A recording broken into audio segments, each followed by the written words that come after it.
course, the buildings are being fabricated above the waves.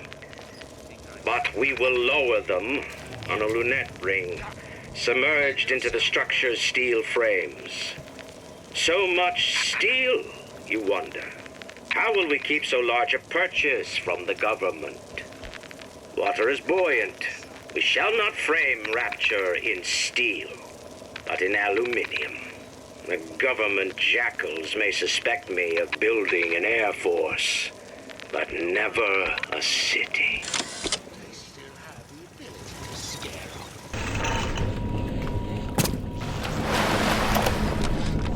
I met Ryan the day me and the lads were installing the bathroom plumbing up in his Posh Park Avenue digs. Oi, says he, what's with all the brass fittings? General contractor had me down for the tip. Well, I says, I suppose it's the contractor then who'll be bailing out your loo once in a while, is it? If it's the price you're worried about, I'll be picking up the brass, so not to worry twice. And why would you be doing that, says he?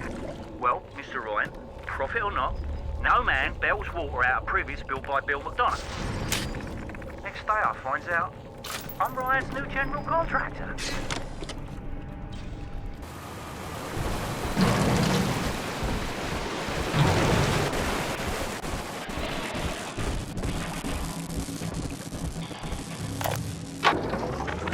Mr. Porter, let me be the first to congratulate you on the founding of Rapture Central Computing.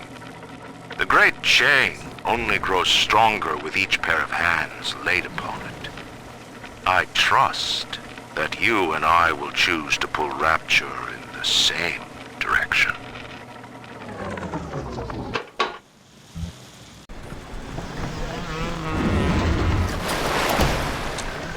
What is the difference between a man and a parasite? A man builds, a parasite asks, where's my share?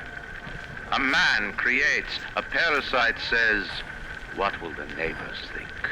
A man invents, a parasite says, watch out, or you might tread on the toes of God.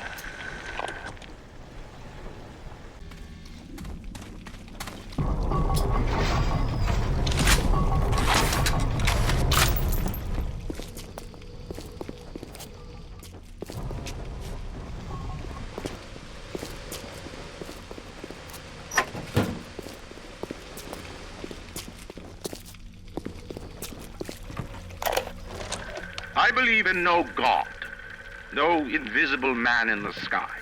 But there is something more powerful than each of us, a combination of our efforts, a great chain of industry that unites us.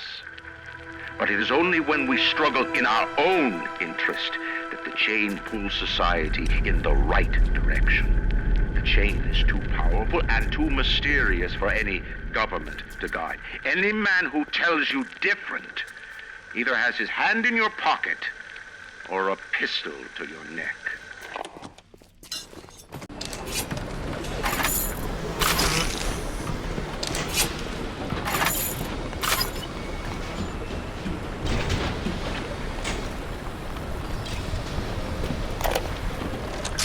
To build a city at the bottom of the sea, insanity. But where else could we be free from the clutching hand of the parasites? Where else could we build an economy that they would not try to control, a society that they would not try to destroy? It was not impossible to build Rapture at the bottom of the sea. It was impossible to build it anywhere else.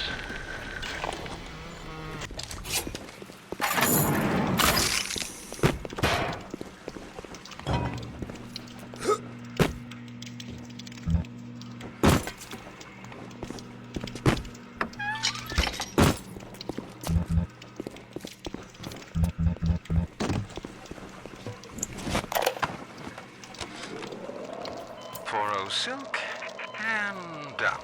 The nose looks terrific, Dr. Steinman. Doctor? You know, looking at it now, I didn't realize how much her face sags. Scalpel? Excuse me? Scalpel. Doctor, she's not booked for a facelift. Let's just come in here and... Doctor, stop cutting. Doctor, stop cutting. chief of surgery! Get me the chief of surgery now!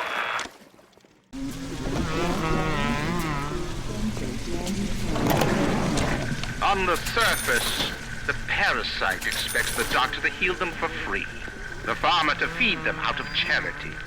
How little they differ from the pervert who prowls the streets looking for a victim he can ravish for his grotesque amusement.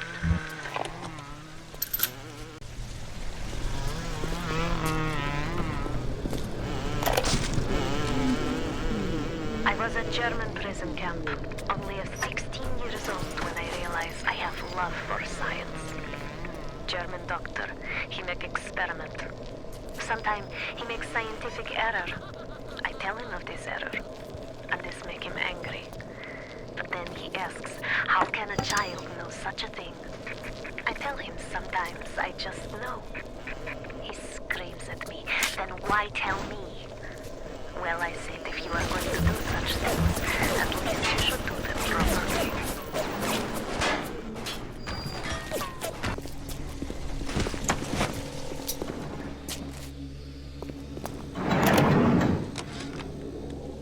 At the German prison camp, they put me to work on genetic experiments on other prisoners. They call me das Wunderkind, the Wonder Child. Germans. All they can talk about is blue eyes and the shape of forehead. All I care about is, why is this one born strong and that one weak? This one smart, that one stupid. All that killing. You think the Germans could have been interested in something useful?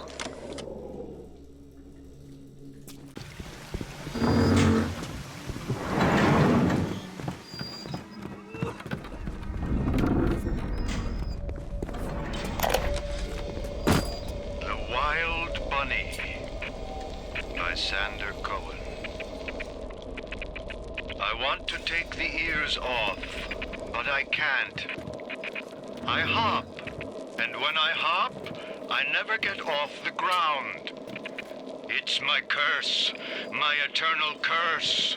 I want to take the ears off, but I can't. It's my curse. It's my fucking curse. I want to take the ears off. Please, take them off. Please.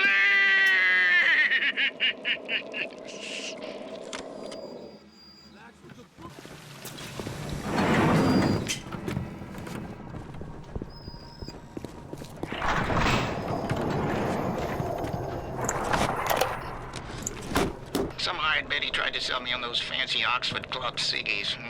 No thanks. I told her I'm a nicotine man. Always will be. Why? Well, they smoke good and don't cost half a damn. Who cares if the things are made out of seashells and fish eggs?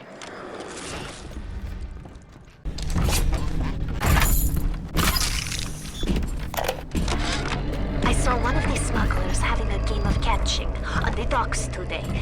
This surprised me because his hands were crippled during the war. He was unloading the barge the other day when he was bitten from the sea slug. He woke up the next morning and he found he could move his fingers for the first time in years. I asked him if he still had that sea slug. As luck would have it. He did. Thanks, Mr. Bubbles. Hurry.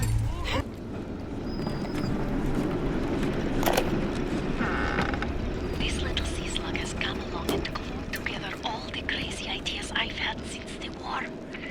It doesn't just heal damaged cells, it resurrects them. I can bend the double helix.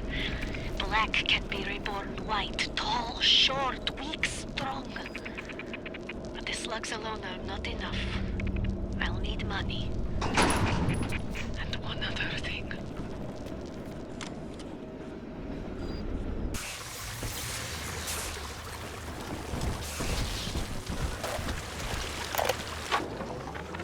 To my daughter, Eleanor, soon you will be born, and Rapture will be your home.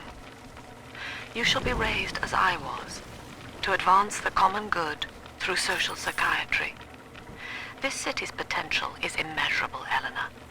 Yet our beliefs are unwelcome here. Life will be difficult, but the price of revolution is always dear. If we are patient with her, Rapture will come to us.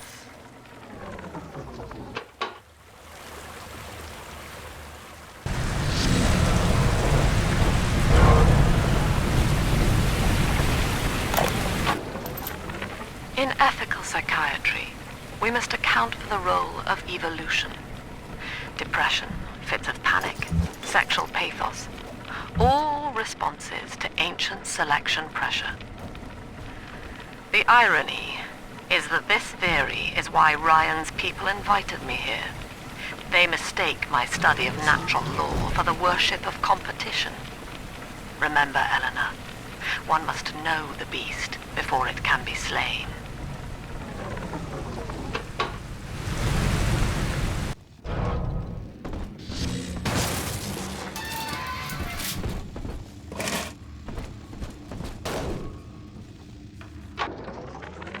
I know the surface, Eleanor. I spent half a lifetime there, in service of the common good. But then, I heard my own words twisted by fat old men squatting over the embers of Hiroshima.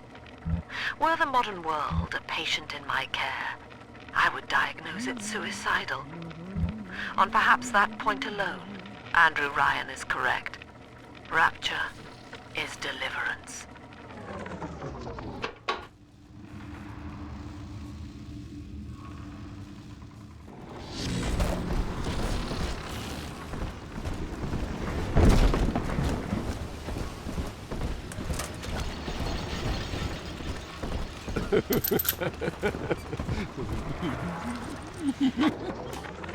Rapture is a paradise of the ego, Eleanor.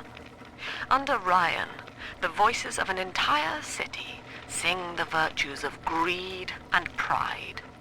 But truth, rather, is in the body. What's going on? Already they grow weary of struggling against one another in fruitless competition. Observe the bent backs, the drawn faces. Ryan promised us more, they seem to say.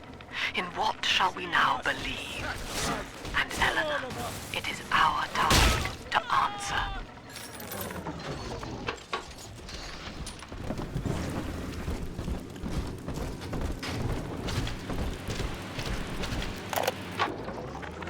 Awareness of self is no miracle, Eleanor. It is a trick of the gene, an endless inner refrain asking, what's in it for me? To serve the world, we must grow deaf to the self. Are you ready? Now, stop listening to my voice. Stop listening. Stop. Difficult, isn't it? Human verbal cues are defensive coloration, camouflage. Play this recording until you no longer hear the words. Then you may observe the people for who they are.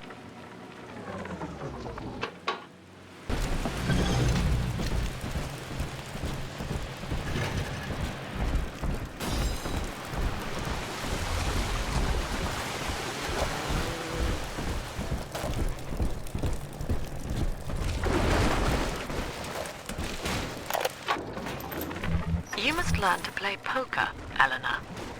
Like anyone, I am flawed and have a fierce genetic bias towards competition. But each Saturday, I read the other players, and I pick a man who will benefit the most from victory. By the final hand, I ensure that he takes home my entire stake, and that of the others.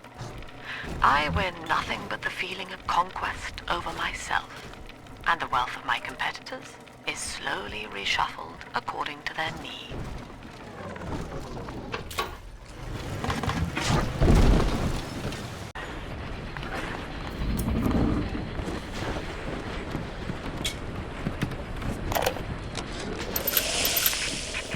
I tracked the problem that was blocking the tubes here, and you'll never believe where I ended up.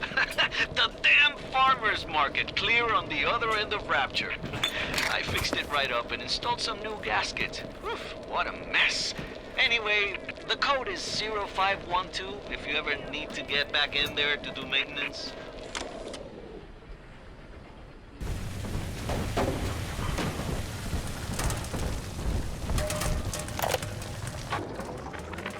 I'm told that the people grow tense and isolated in the absence of the sun.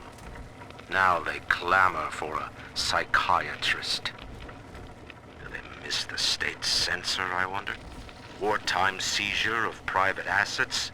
Or the checkup police vanishing them in the night? Regardless, this Lamb woman is said to be the foremost practitioner in her field. Fine.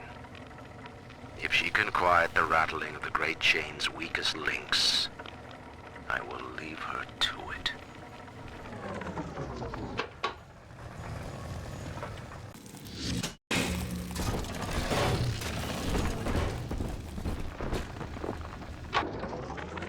Eleanor is progressing brilliantly. My physical participation in her birth was minimized, of course.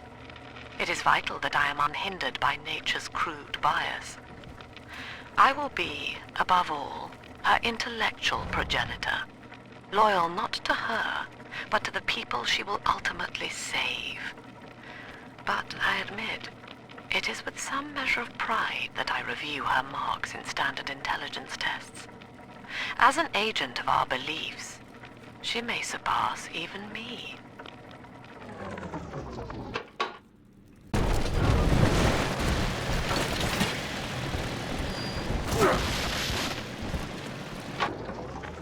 Third session today with this amazing limey shrink, Dr. Sophia Lamb. She said that all Ryan's horse shit about always looking out for number one is turning us little guys against each other. And what we need is unity, solidarity. Then, she held up a mirror. Turns out, I wear my hair and mustache just like Ryan. So today, I'm spreading the word about Lamb. And tonight, I'm shaving my whole stupid head.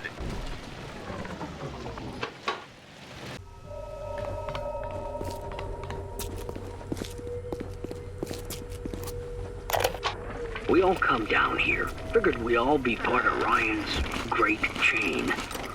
Turns out Ryan's chain is made of gold, and ours are the sort with the big iron ball around your ankle. He's up in Fort Frolic banging fashion models. We're down in this dump yanking guts out of fish. Fontaine's promising something better. He's like one of us, you know? Like he's worked a day in his life. He says meet him at his fish packing joint at 11. I'll go, bring a couple of guys. Hey, it's not like things could get a lot worse.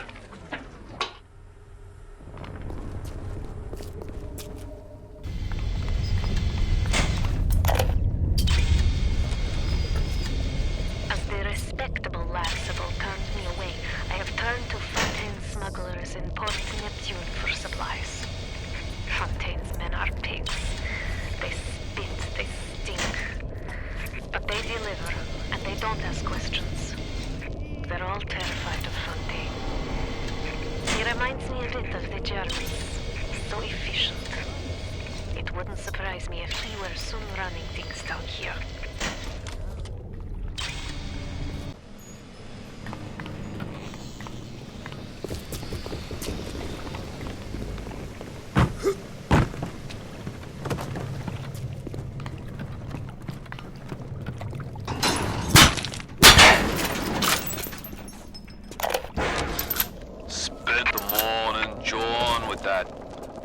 Scientist.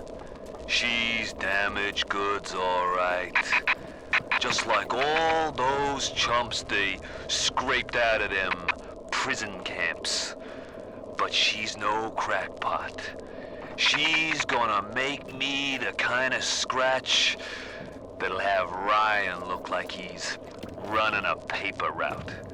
She just needs some supplies to get the ball rolling, and a friend to watch her back.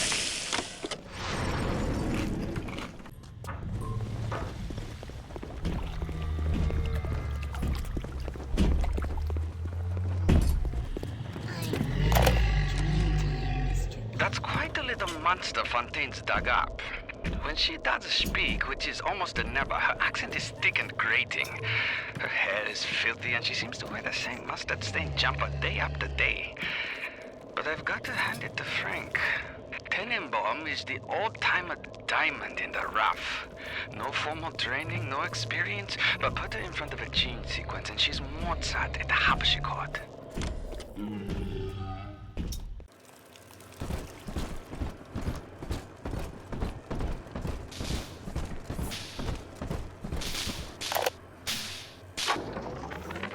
Lesson 1, mop jockeys. You are under the ocean now. If you feel the soft patter of rain on your hat, you're already fired. Lesson 2. You can jumpstart a dead generator with a direct spark, but clear the guests out of the pool first. Scares these rich pricks to watch a working stiff hurling thunderbolts. You follow me?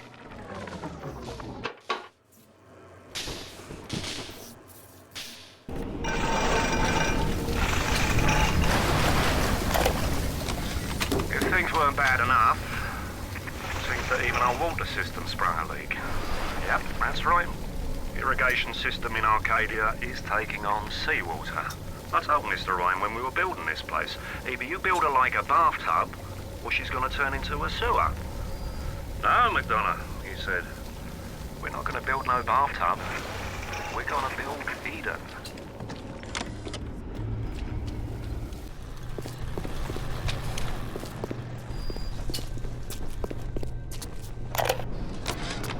Simon, I know medical pavilion is your matter, but you might want to cogitate on this. Ocean water is colder than a witch's tip. You don't heat the pipes freeze. Pipes freeze, pipes burst. Then Rapture leaks. Now, I realise you're a posh sort of geezer, and frankly, I don't give a toss if you piss or go fishing. But once Rapture starts leaking, the old girl's never gonna stop.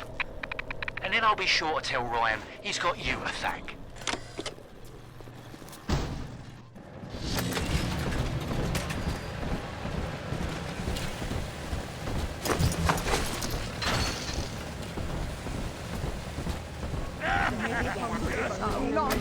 Come out from me. It's on my side.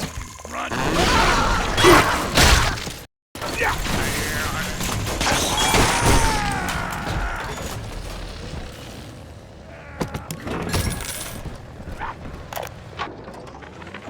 Dr. Lamb, Sophia, I came down here to sing and to start a family, but I just don't fit with these people.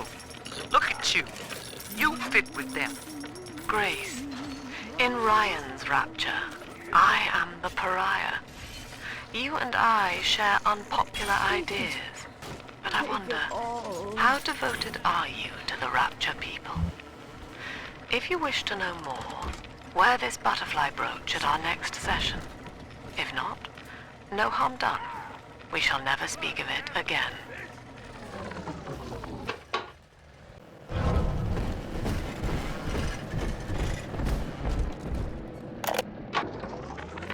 All right, Doctor. I'm here.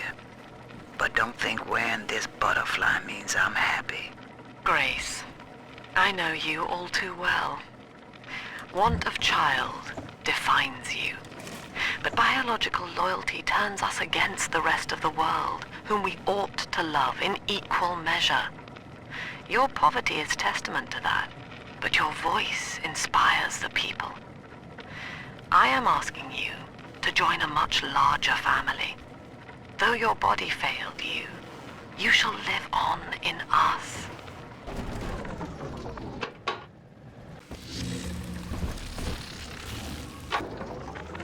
I was hired to engineer a park the likes of which no man has seen.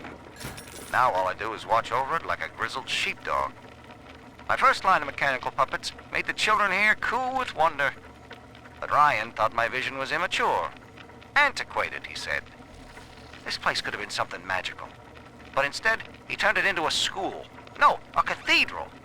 Dedicated to himself.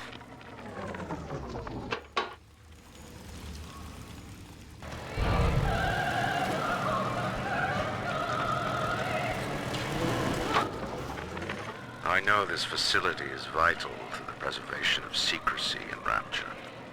But seeing myself transformed into that lurching, waxen nightmare, do children truly respond to this?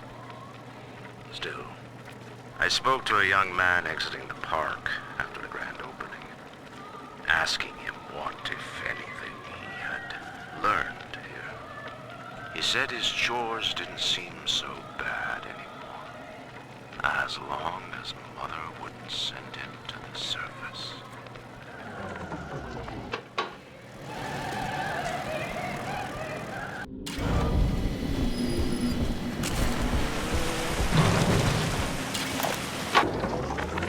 Mr. Ryan hired me to build a computer that could keep an entire city running on time. The Rapture Operational Data Interpreter Network. Folks call it the Thinker for short.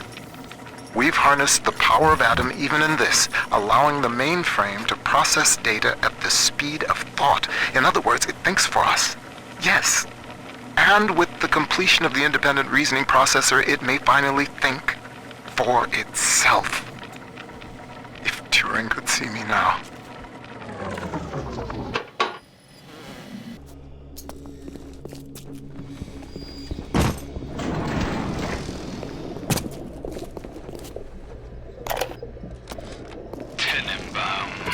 Sometimes I pity the little freak. Such a tiny imagination. Content to sit there with the tanks of Adam tweaking and optimizing. I need to create. Adam is a canvas of a genetic modification, but the plasmids are the paint.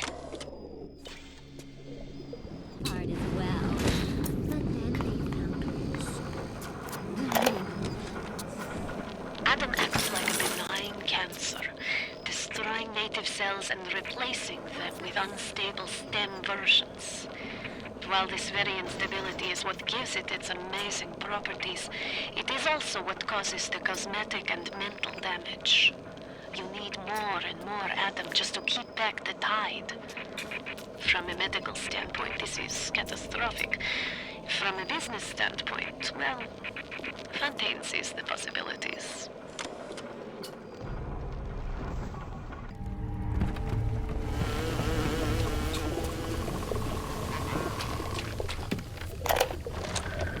Diane, my dear, I'm sorry, but I'll be late again tonight. Rosenberg is demanding to speak about this Fontaine business.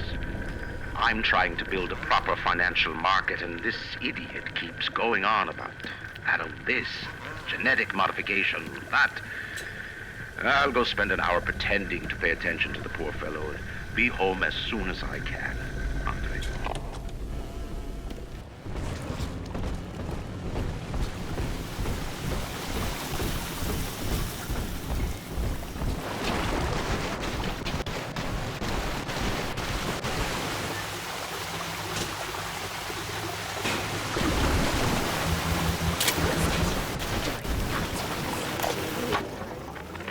Rapture.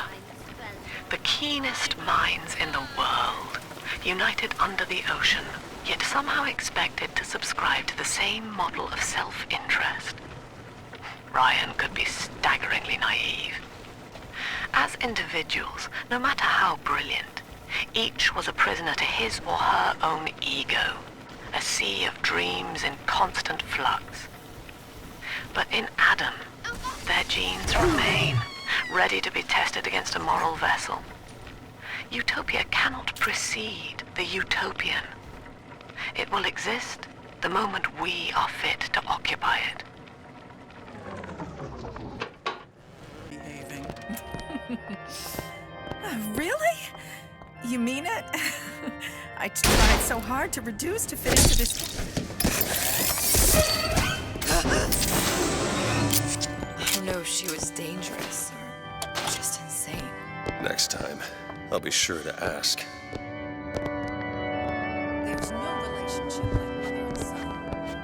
It's deeply intimate.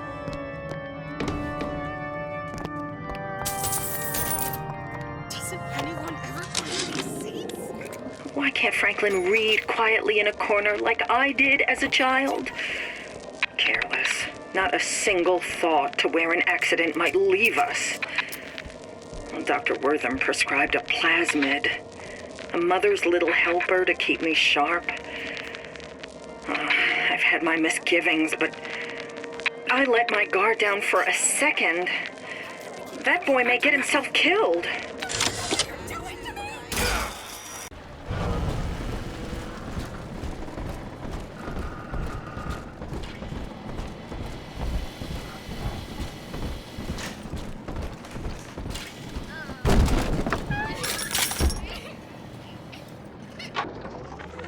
My folks lived in the St. Louis Hooverville in 32, and the drop is worse by a mile. Nobody's supposed to live down here. City pissing on us. Never try. Ryan doesn't care, and Fontaine's a damn crook. But Dr. Lamb cares. We're still people to her. She's offering free mental counseling on Sundays. When I go, I get the feeling she's got a plan for Rapture. And for me.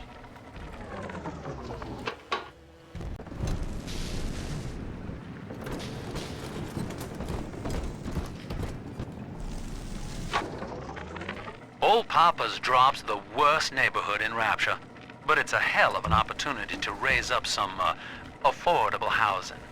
When Atlantic Express was constructing their luxury passenger line, this place was hollowed out beneath as flop houses for the railway crew. Nobody was supposed to reside down here long term, but when you're broke in this town, you're not exactly swimming in alternatives. I don't favor spending more than an hour or so down here at a time. There ain't a side of the tracks more wrong than under 'em.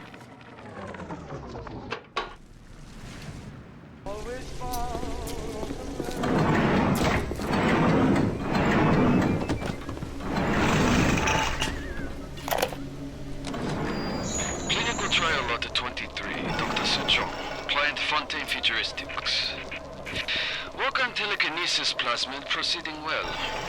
Lifting objects at distance presents no problem. Moving objects through space, no problem.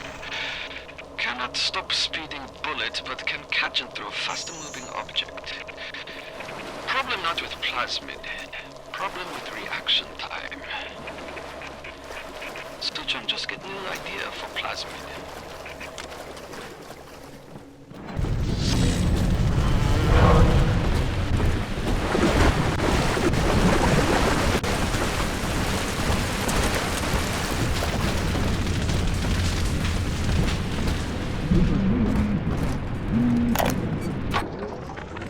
White is not black, Dr. Lamb. Down is not up, and straw is not gold. Look around you. Rapture is no miracle. It is a product of reason. Impossible unless 1 and 1 are 2, and A equates to A. And yet, alone, each man is a prisoner to bias, dream, delusion, or the pain of a phantom limb. To one man, they are as real as rain. Reality is consensus, and the people are losing faith. Take a walk, Andrew. It is raining in Rapture, and you have simply chosen not to notice.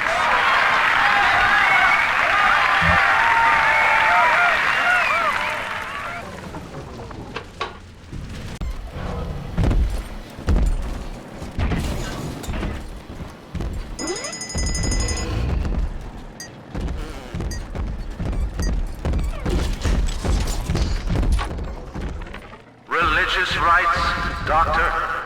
You're free to kneel before whatever tribal fetish you favor in the comfort of your own home. But in Rapture, liberty is our only law. A man's only duty is to himself. To imply otherwise, therefore, is criminal. Ask yourself, Andrew, what is your great chain of progress but of faith? The chain is a symbol for an irrational force guiding us towards ascension. no less mystic than the crucifixes you seize and burn.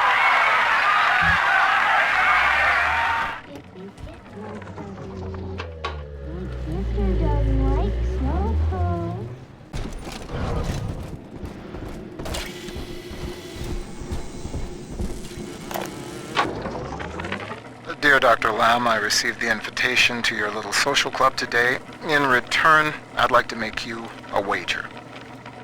I wager you need Rapture Central Computing just a little bit more than I need your half-baked metaphysical mumbo-jumbo. Ideal in science, not whatever it is you're up to. You keep out of Minerva's den, and I'll keep this city's automation from grinding to a complete and sudden halt. Sound fair?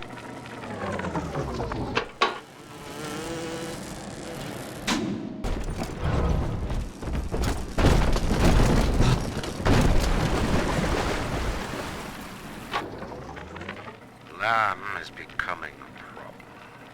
The woman is a damned collectivist. Here in Rapture, how could the Council fail to see it? Worse, to hide her intent, she gulls these patients of hers into a religious frenzy. A new Kremlin will rise and swallow the Council House before they realize they've been had. I will not have my city swindled by the parasite. Guys, it is time, I think, to call Sinclair.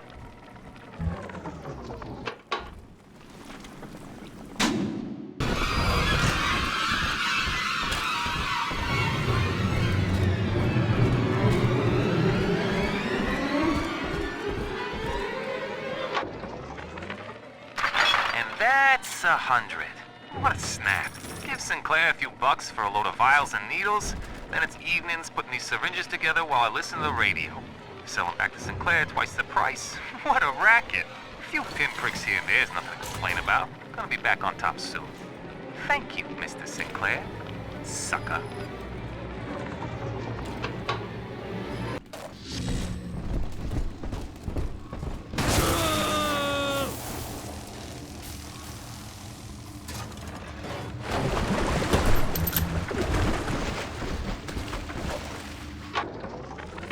I met with Sinclair today of Sinclair Solutions. It's this pseudo-legal firm he set up to take problems Ryan doesn't want to admit he has and make them go away. I could fill 40 front pages of the Tribune with stories about this fella if he wasn't paying me not to. And he's got work for me, right? I ask what? And he flashes me these $1,000 Steinman teeth saying this job will, quote, change history.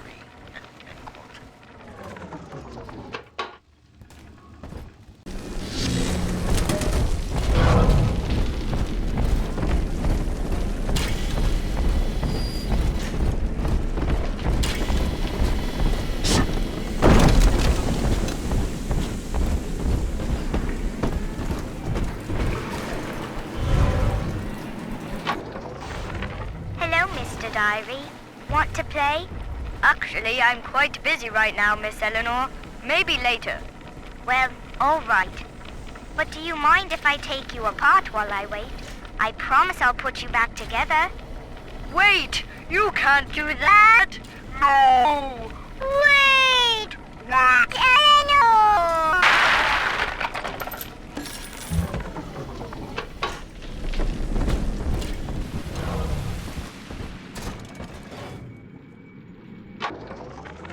In ethical psychiatry, we must account for... Eleanor Lamb speaking. Mum says I'm not to play with the other children because they're being raised on a diet of dog-eat-dog. I wanted to see these dog-eaters, so I waited until Mum was gone and went out to find one. And guess what? The dog-eaters wear human skins. It makes them look just like us.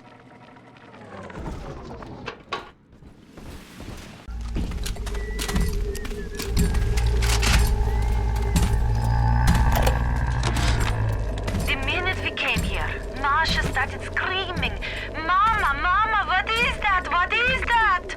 I thought she was having some kind of seizure. And then I realized trees. Trees. Never saw one before. Thought they were monsters. Oh, Sammy. Maybe we never should have come to this place.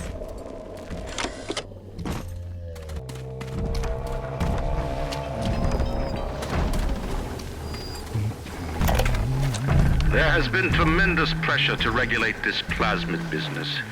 There have been side effects, blindness, insanity, death. But what use is our ideology if it is not tested? The market does not respond like an infant, shrieking at the first sign of displeasure. The market is patient, and we must be too.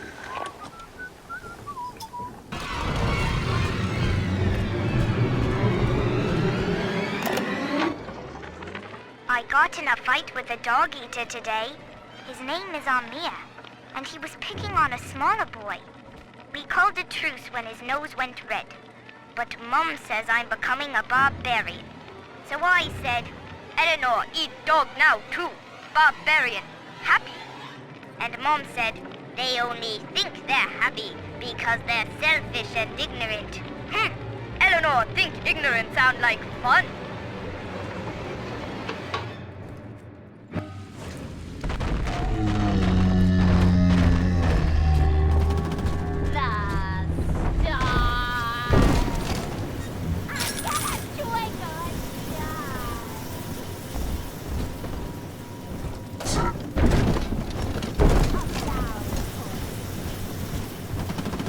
Never used a belt on him or shouted him or nothing. Well, Mr. Diary, Mom's got a new security system to stop me from seeing Amir and the other kids. But security's just made of bits and bobs, like you are. And now we're the best of friends.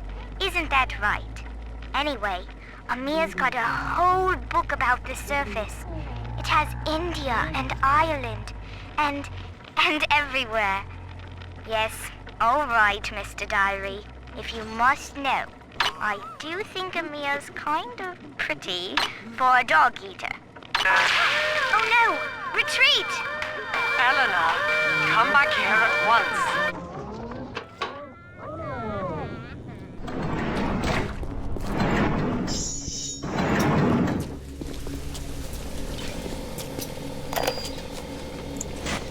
Clinical trial lot 44, Dr. Suchong, client Fontaine Futuristics. Subject is white male, one Roland Wallace. Can you hear me, Mr. Wallace? Yes, sir, Mr. Suchong, sir. Very well. Right, I'm introducing lot 44 now. We've codenamed the lot 44 Enrage because of its tendency to...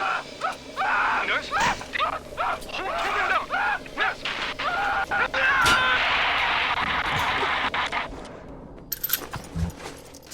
Bastard!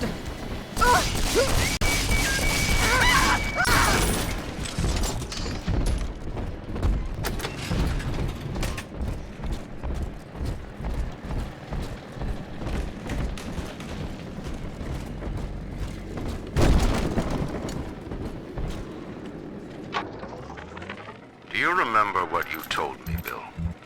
A marketplace of ideas. That was you. If I submit to the debates with Lamb, we defang her. I have done so. And have you been to Pauper's Drop, Bill? Listen.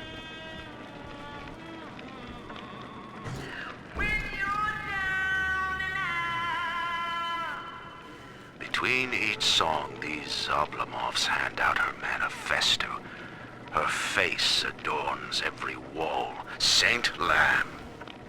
You made her, McDonough. And now, you will convince the council to sponsor her silence.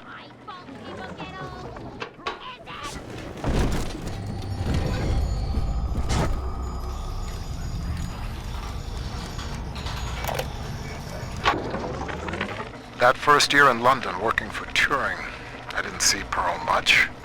Spent all day and night in a government compound, building a computer to crack the Enigma machine.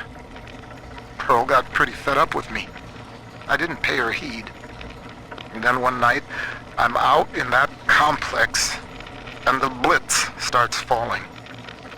Next morning I came home to find nothing but ashes where I last saw her. Nothing but ashes.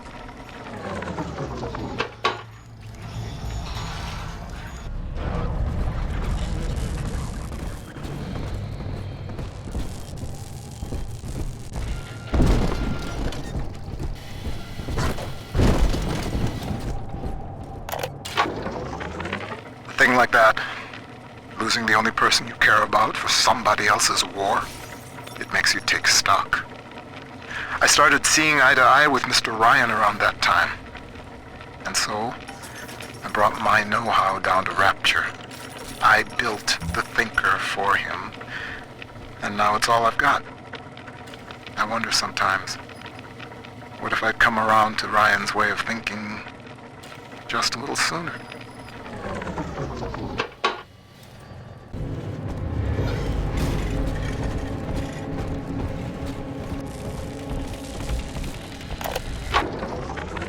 Pearl's death opened up a kind of hole in my mind. But eventually I got around to reflecting on Alan and his intelligence test for machines. I remember grinning about the idea that I could beat it. Design a machine capable of replicating Turing himself. And wouldn't that show the old man? But then suddenly I realized I wasn't really thinking about replicating Alan at all. I was thinking about Pearl.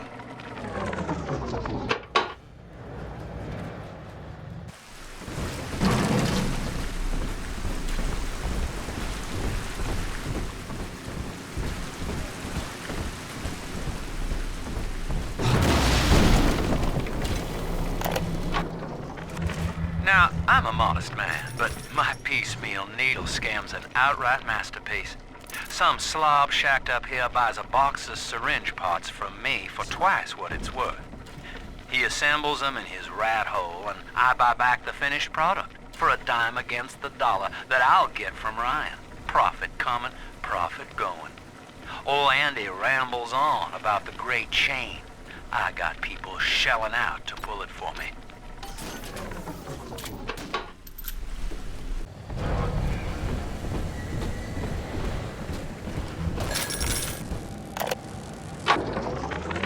The Thinker's independent reasoning processor has been running for several months now. Standardized intelligence test scores continue to rise, beginning daily voice synthesis test. Good morning, Thinker. How are you? Acceptable. Request to continue most recent conversation topic. Pearl Porter. Oh, my late wife.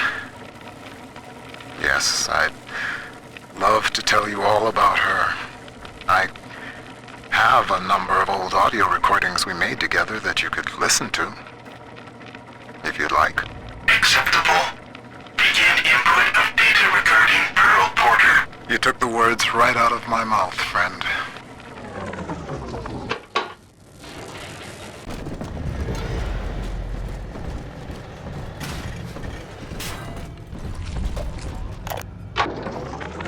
Continuing input of audio data into the Thinker's database. Subject, Pearl Porter. Closer now into the recorder. I don't know what to say, Milton. This is Mrs. Pearl Porter speaking. That's the way. And I'm recording this message with my brilliant husband, whom I love very much. And, I am so looking forward to seeing London. That wasn't so hard, now was it? Won't you be glad that we have these to listen to when we're old and gray?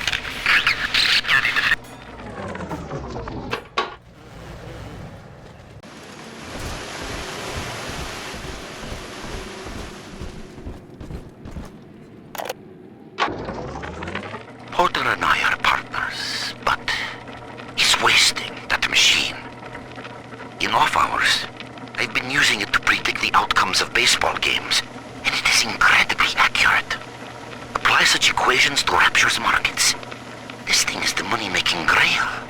But Porter, I have heard him feeding it recordings of his dead wife. The fool wants to turn the Thinker into a person. I could not imagine a sadder fate for such a perfect machine.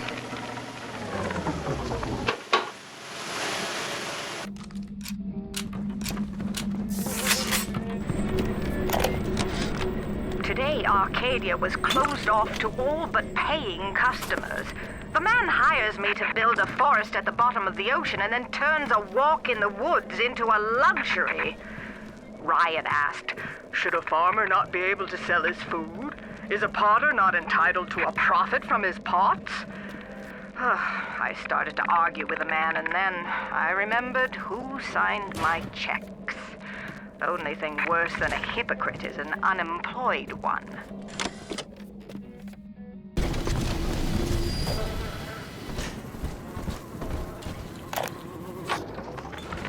This place is the absolute definition of despair. Here we are, locked away from the outside world, suspended over a pit with no hope of release. And what's our charge? Ryan has no room for differences of opinion in his precious rapture. I hope the whole place comes crashing down around his ears.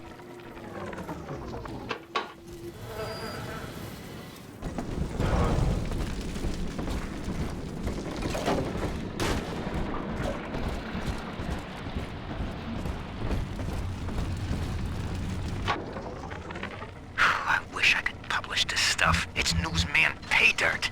Sinclair says Ryan's making a move against Sophia Lamb, and they want to cut me in on the action. They're building a case that Lamb's a closet pinko, sort of an undercover thing. So I cozy up to this guy Wales, who works for Lamb, making like I want to join up. Then I find out whether he grew his beard for Jesus or Karl Marx.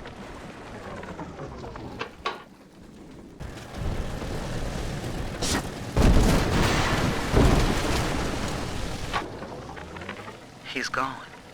James was the only man I ever loved, and now it's like he never even came to Rapture. He heard me sing at the limbo room, came up all bashful. He liked hearing songs about what it's really like to live in this town. I think he's been trying to organize folks against Ryan. And now he's gone, and I'm here, singing Rise, Rapture, Rise. Scared to death they're gonna come for me.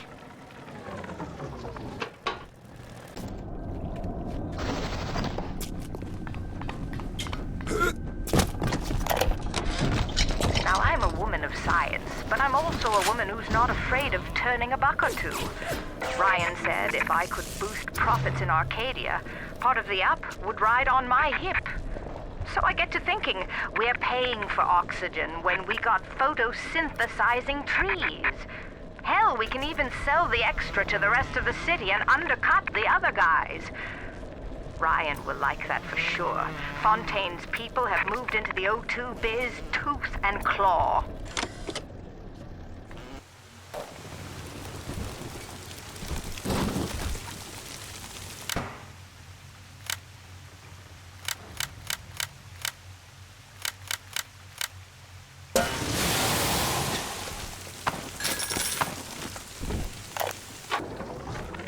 My husband is such a perfect idiot.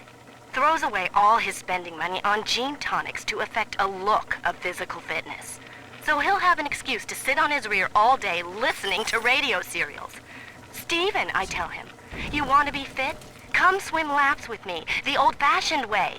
It's your mind that's atrophying. Maybe I'll start sneaking some brain boost into his daily regimen.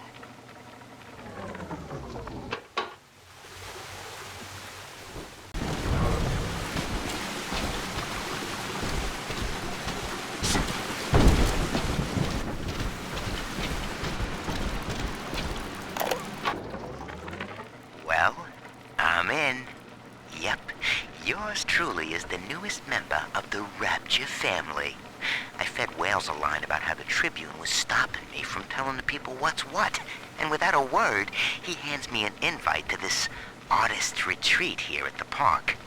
Lamb bought my Frustrated Novelist Act. She's even sponsoring me to ink it while I'm here, except my story's all about her. And I don't think she's gonna like the way it ends.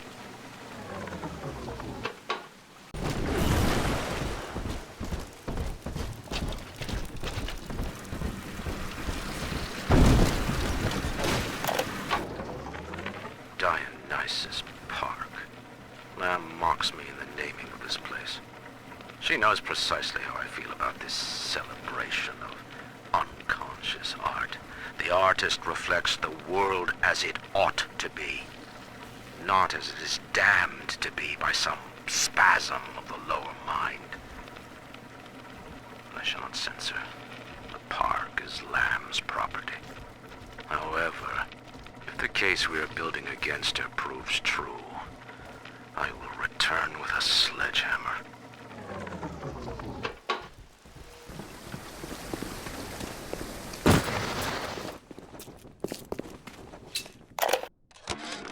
What a night I got lined up. Everything's ready. Flowers, bottle of wine, even 2 tickets to the tea garden. Nothing gets the Bettys in the mood like nighttime in Arcadia. Now I just gotta stop by the Thrifty Care to pick up a med hypo, just to be safe. Word is, this ain't Angelina's first visit to the tea garden.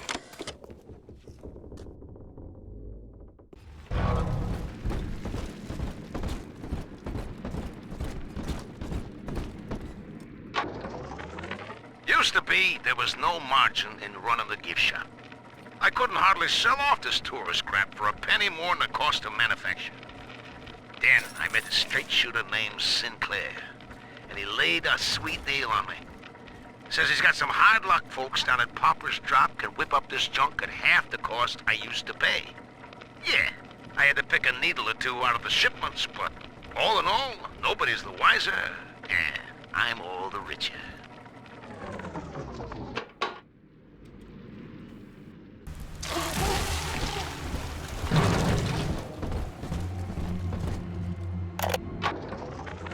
Persephone, secret home of Sinclair Solutions.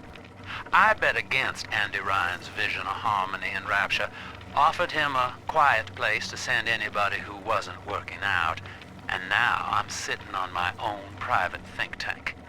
Technically, Utopia shouldn't have much use for a detention facility, but if you do business as long as I have, well, you learn to pick a brand name from the writing on the wall.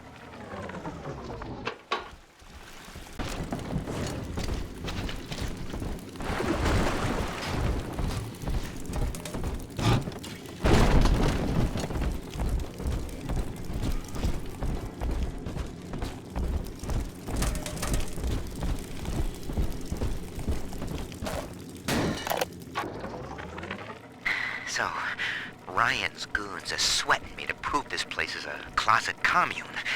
But I need time. Lamb's kid keeps staring me down like she knows that I'm a phony. I keep thinking of Johnny Topside, though. It took real guts to find Rapture like he did. It makes it easier not to crack if I sort of imagine that I'm him. It's a good thing I can't tell Lamb that, though. She'd probably say I got a secret need to fall into his arms and make a wild whoopee or something.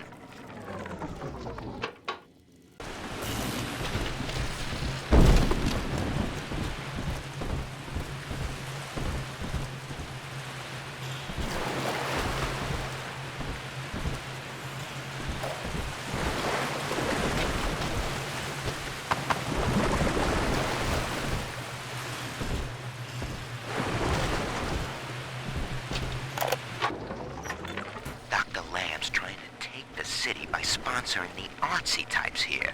Big thinkers to speak out against Ryan in their work. And all of it is right here in the park galleries. Open to the public. Lamb ain't even charging for it. And then Rapture?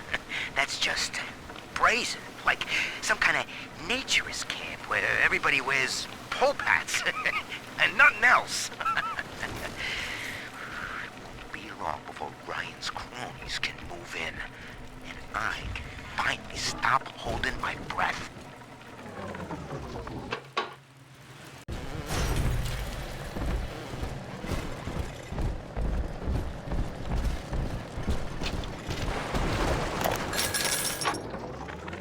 At last, we have our Judas. One of my own people has been feeding Ryan evidence of my activities. And now I am to be detained. As a religion, they merely monitored us. But as a commune, they would see us crucified. And yet, though he will be the last to see it, Andrew Ryan has already lost the people. Wherever I am sent, Rapture will follow.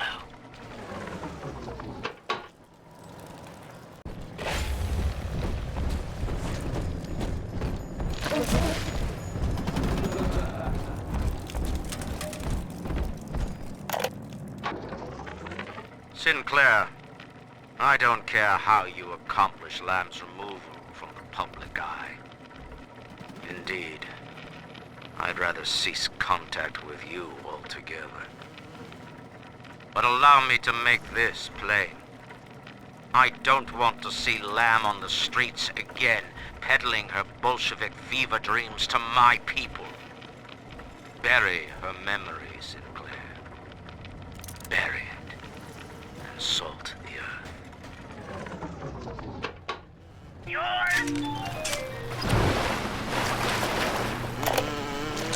It has been brought to my attention that some citizens have discovered ways to hack the vending machines. I should not need to remind each and every citizen of Rapture that free enterprise is the foundation upon which our society has been established. Parasites will be punished.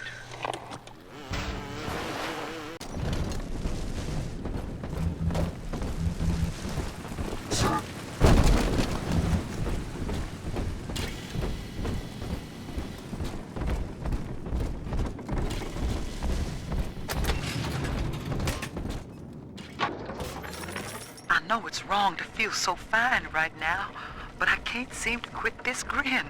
Dr. Lamb came to tell me that Ryan's finally gonna lock her up. It's gonna gut the believers, and I should feel the same. But Sophia remembered that I was barren, and she asked me to take care of her baby while she's gone. Baby Eleanor Lamb. Gorgeous, clever little girl. I have a child now, and it's gonna put the whole world all right.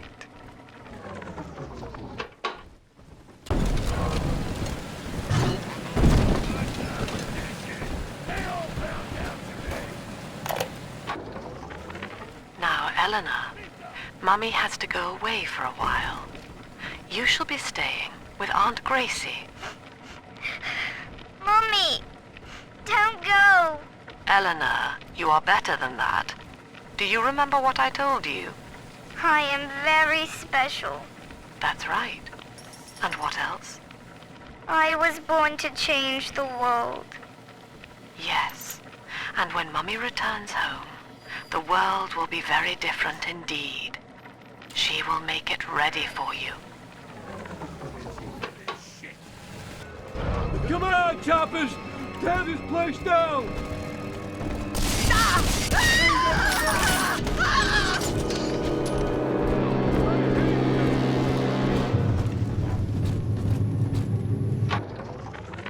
I've got a little dating tip for you, Jimbo. It'll get you out of that Lonely Hearts Club for good. This scheme works 100% of the time. Guaranteed. First, find some Betty and take her to Ryan Amusements. Then, you go to the gift shop, buy her a teddy bear. This is key. I ain't kidding around. Then, you buy her a ticket on Journey to the Surface. As soon as you hit that first scare, bingo! Tunnel of love.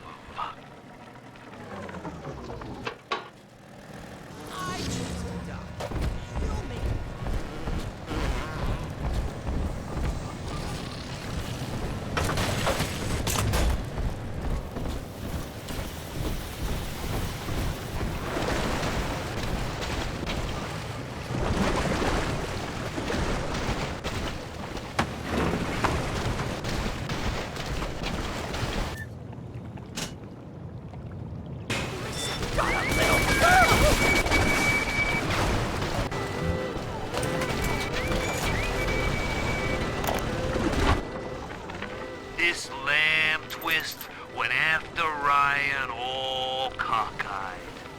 Solidarity angle was smart at first. Poor houses and bread lines. high-grade bunco. And that religious rights debate? Gotta wonder if she staged it just to watch Ryan squirm up there in his monkey suit. Lamb's only problem is she really buys into the whole song and dance. Saving the world? Ha! Rapture just ain't her town. Ryan's got her on ice somewhere now. And I figured that opens up the charity scam for the professionals.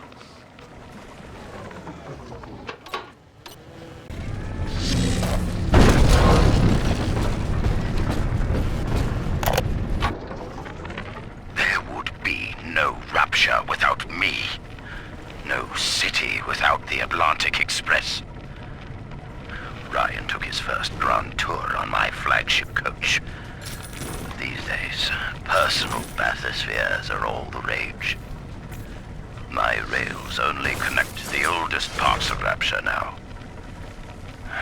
And the city's just left me behind. Plenty of cash in the bank, though. This private vehicle craze will blow over soon.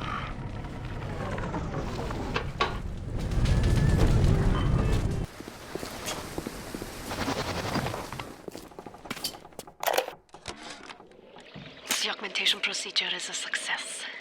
The slugs alone could not provide enough Adam for serious work, but combined with the host, now we have something.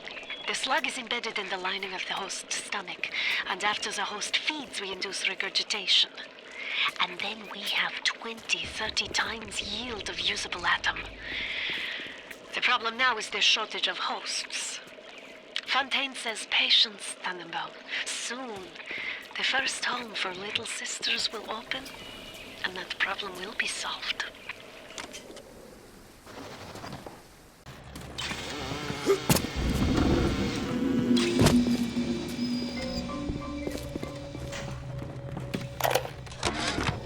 These sad saps. They come to Rapture thinking they're gonna be captains of industry. But they all forget that somebody's gotta scrub the toilets. What an angle they gave me. I hand these mugs a cot and a bowl of soup, and they give me their lives. Who needs an army when I got Fontaine's Home for the Poor?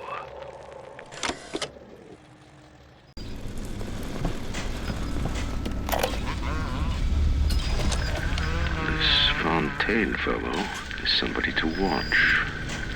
Once he was just a menace, to be convicted and hung. But he always manages to be where the evidence isn't. He's the most dangerous type of hoodlum. The kind with vision.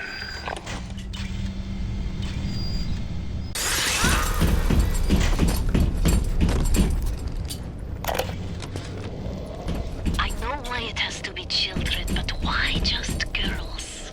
This I cannot determine why, but I know it is so.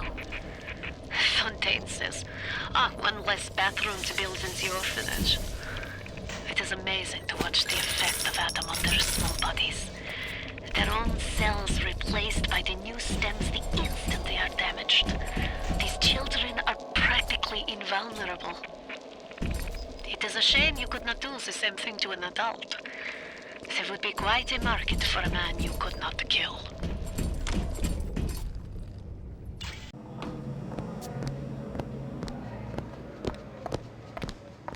Tim, I don't think these supermen know the meaning of the word.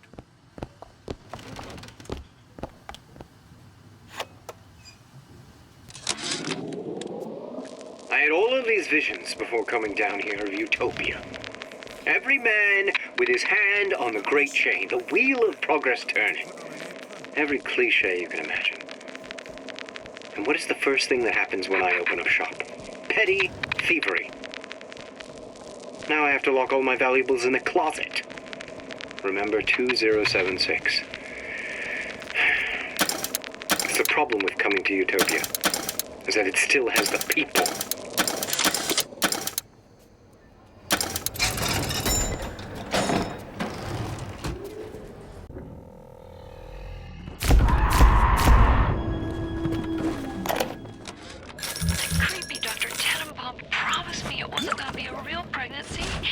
They just take the egg out once Mr. Ryan and I had... Oh, I needed the money so bad. But I know Mr. Ryan's gonna suss it out. Gonna know I wasn't being careful. Gonna know I sold the... Mr. Ryan's gonna be so mad at me.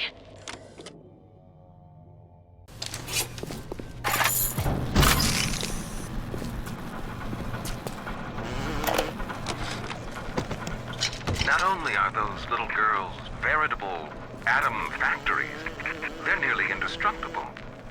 They regenerate any wounded flesh with stem versions of the dead cell. But their relationship with the implanted slugs is symbiotic. If you harvest the slug, the host will die. So you see, it's not like killing, Tenenbaum said.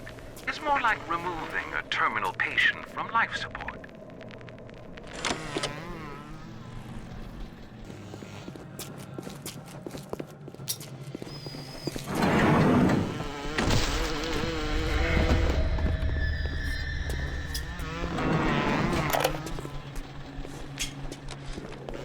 Rapture is going to hell.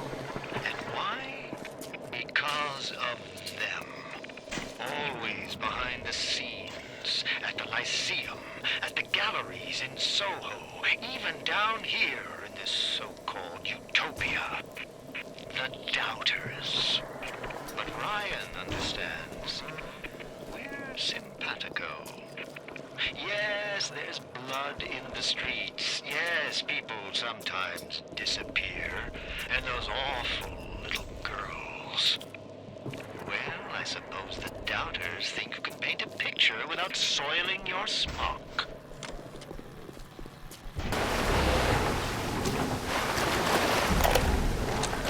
Gregory, don't come whining to me about market forces, and don't expect me to punish citizens for showing a little initiative.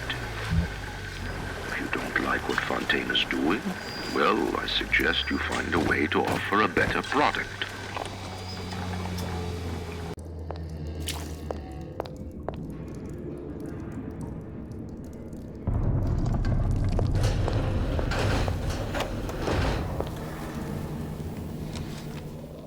Is that your puppy? She's very pretty. Thank you, Papa Sushon. Break her neck for me. What? Break that sweet puppy's neck. No, please. Break that puppy's neck. Would you kindly? No. No. Very good.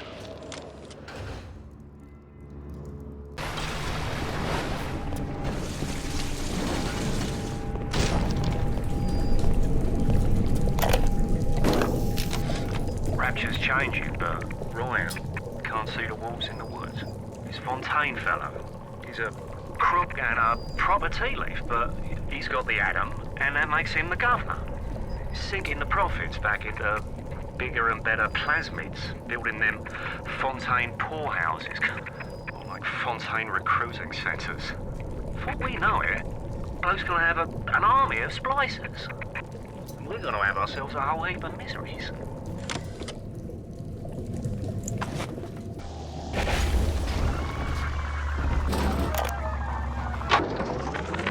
Hey, Felix. I hear Porter is really happy about the new trajectory calculation routine. You know, the one that we worked on for 6 months? The one you took all the credit for? Oh, that reminds me. If you're looking for the key to your brand new office, you might want to check in the Circus of Values down the hall. Hope you brought your milk money, asshole. Welcome to the Circus of Value. No refund, no return.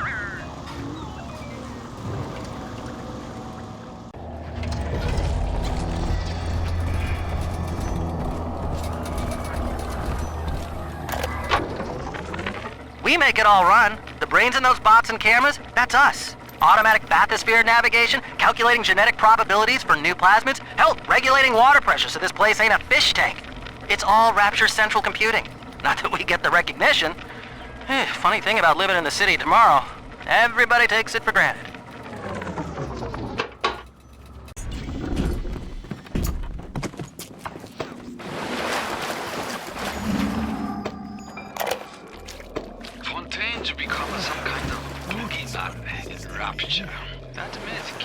power. But peel back flim flam and a humbug, he's just another con man. And like all con men, he worries he'll end up on the wrong side of grift. That's why he commissioned a lot 192. The antidote to the mental control plasmid. Fontaine said I better not tell anybody about the antidote. Not even Tenenbaum. And Su Chong is inclined to listen.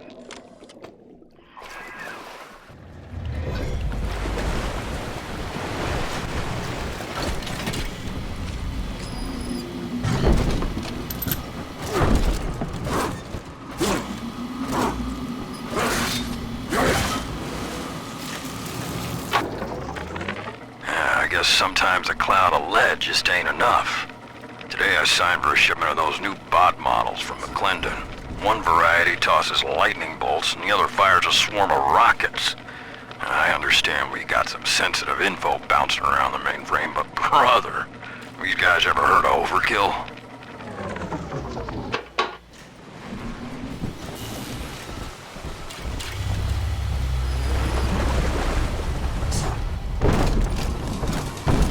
Oh, Daddy's right here. Continuing input of audio data into the Thinker's database. Subject, Pearl Porter. I want to tell the recorder how we met, Milton. Okay, sure. I was working in my family's diner. School was starting for the fall. And one morning, in walks this college boy. Clean cut. First thing I noticed was his eyes. He sat down and ordered bacon, eggs, and coffee. He was shy, but we talked a little off and on. He came in every single morning for breakfast and ordered the same thing. I told my mama, that boy must really love your cooking. She said, he isn't coming in for the food, honey. He's coming in for you.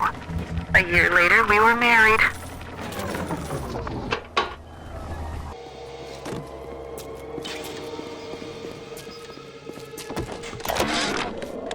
In 10 years in this dump, I've come to accept a very low standard of life. But even at the bottom of this fish tank, a man must have standards. The pathetic trou de cul down at Morley Winery has started putting water to his terrible wine. Water! When I confronted him with this fact, he tells me, Pierre, this is not to worry. The water, she is distilled. It could be worse. I could take it right from the ocean.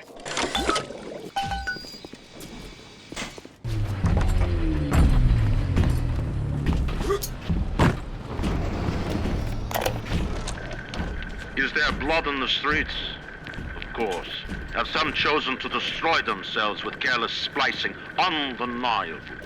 But I will make no proclamations. I will dictate no laws. The great chain moves slowly, but with wisdom. It is our impatience that invites in the parasite of big government. And once you've invited it in, it will never stop feeding on the body of the city.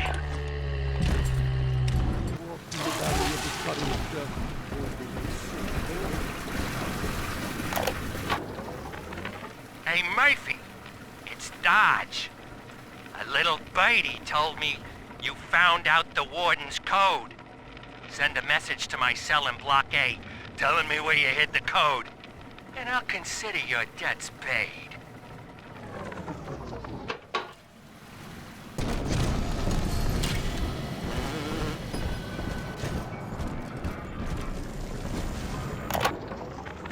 Gee, Mr. Dodge, that's quite a generous offer. I hid the code in the community bathroom, in the tank of the last toilet on the left. I also stashed some other loot there for a rainy day. It's all yours. Good luck using the code. Bird, you know for sure she's gonna sing sweets. So here's Miss Elizabeth with You Belong to Me. Damn hooligans. They've been sneaking into the repair bay at night, riding around on the hydraulic lifts. It's some kind of make-out spot. Can't exactly blame them. God knows how boring it must be to grow up in Rapture. But their hormones are costing us money, and this isn't an amusement park. I've locked the control room. The code is 7951.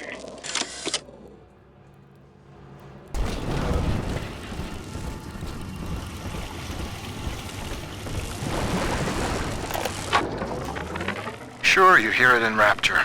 One of the business types asked me, why don't you splice white? Get ahead. Well, that's some idiocy. I told him, first of all, I am ahead. Second, in Rapture, it's your work that's supposed to matter, not your skin.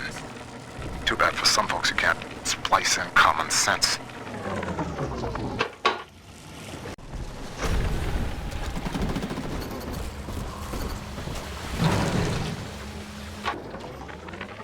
Name?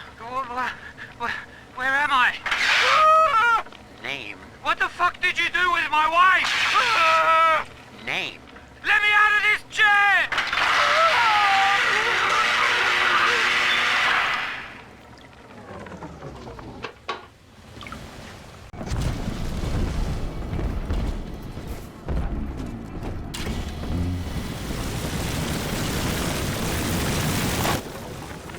I caught a glimpse of the warden entering the code to the tower today.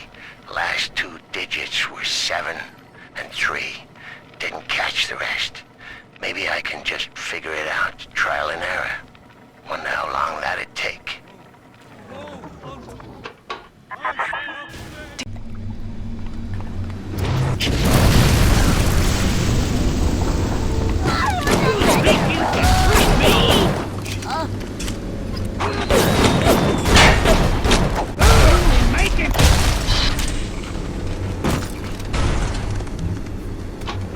Fontaine's putting the screws on us, and double. He's squeezing us out of 80 points of our cut with the threat of turning us into Ryan if we don't play ball. Son of a bitch. Sammy G comes and tells me he's thinking of going to the constable. And the next day, Sammy G was found in a sack in a salt pond. We got no choice here. We stay on Fontaine's crew and we're gonna catch the gallows.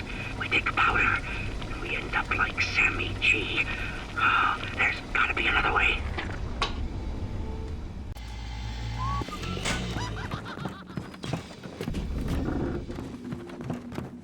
Show Ryan and all of them. It's my lucky day. All those years, we thought we were making progress with the skinner boxes and our electric shocks. What a waste of time. Until Adam, you could no more domesticate a child than a boa constrictor. Fontaine gives a Suchong history for child that he wants to imprint into child's head. Kid, not a person. A jukebox, ready to play whatever tune Fontaine wants to hear. Lots of irresponsible things. That doesn't mean you have boldness as by repeating. Cohen's not a musician. He's Ryan's stable boy. Ryan's corrupt policies crap all over the place, and Cohen flutters around clearing it up. But instead of using a shovel, like you would with a proper mule, Cohen tidies with a catchy melody and a clever turn of phrase. But no matter how nicely it sounds, he can't really do anything about the smell.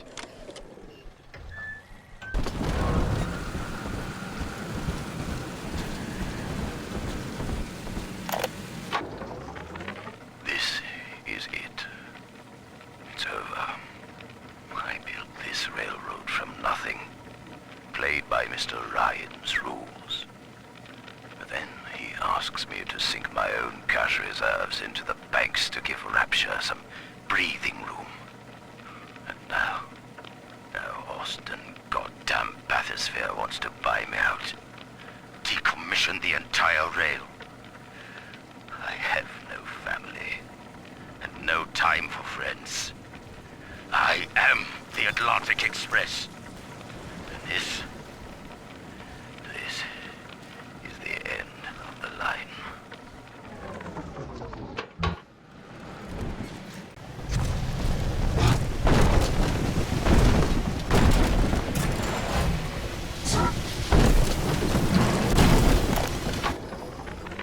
Anyone in the plasmid business ultimately requires the use of human test subjects. It's our dirty little secret. And to be frank, Rapture doesn't really want to know, provided the end product is sound. Volunteers were scarce, even as the economy buckled. A man named Sinclair approached us with a seemingly limitless supply. He rented them to us, bound and sedated. No questions asked.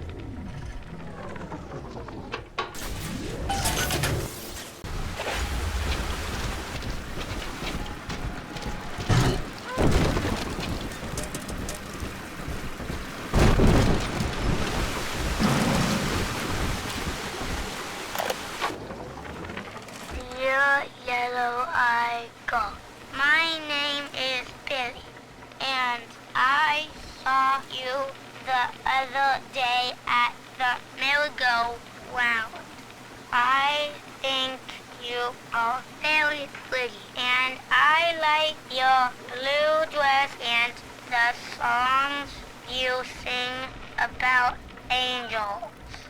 My mom says your dad is scary, but I think he is strong and nice like a comic book hero. I got you a gift and put it in the basement where nobody will find it. The secret code for the door is 1080. I hope you like it. I will wave to you next time I see you, so you know it's me.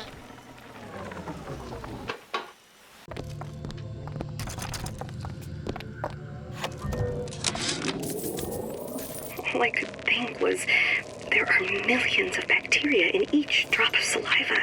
Did he brush his teeth? What if he touched a doorknob and then put his fingers to his lips? I waited weeks for that kiss. And ruined.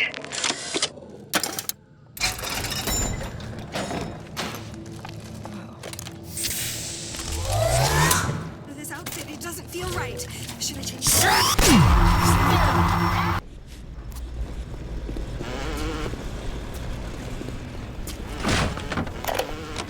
Ryan and Adam.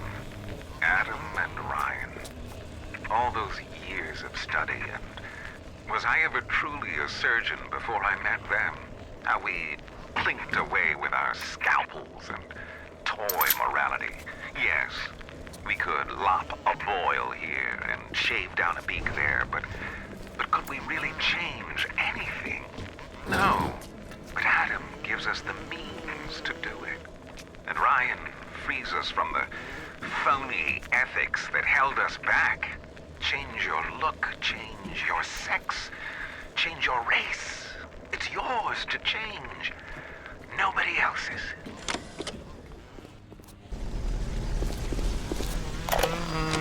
Adam presents new problems for the professional. As your tools improve, so do your standards. There was a time I was happy enough to take off a wart or two, or turn a real circus freak into something you can show in the daylight, but that was then, when we took what we got. But with Adam, the flesh becomes clay. What excuse do we have not to sculpt and sculpt and sculpt until the job is done?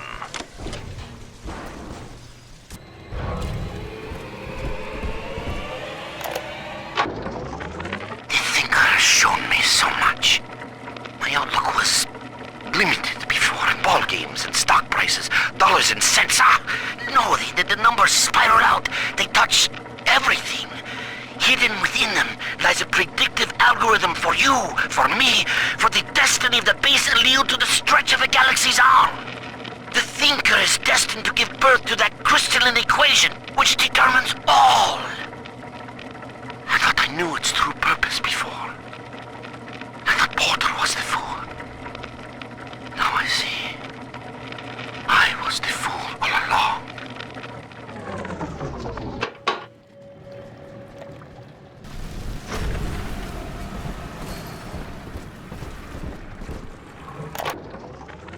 The Warden's ignored my warnings for far too long. I'm taking this into my own hands. I secured a hack tool to nullify his turrets and subvert the bots. I also figured out the code. It's 26.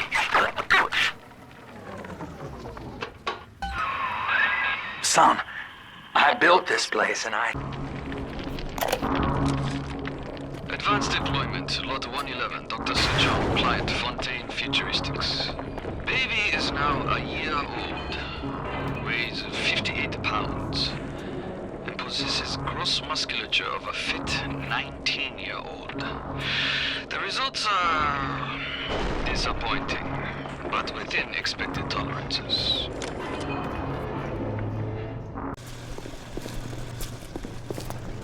I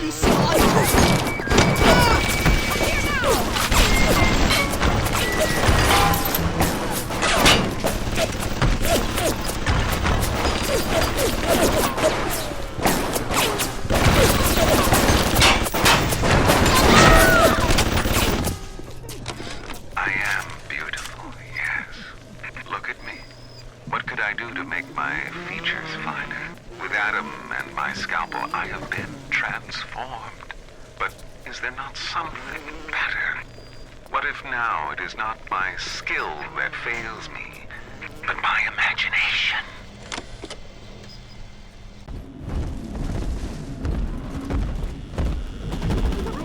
Perfect now. Got some toys, made a great. Huh? I got it.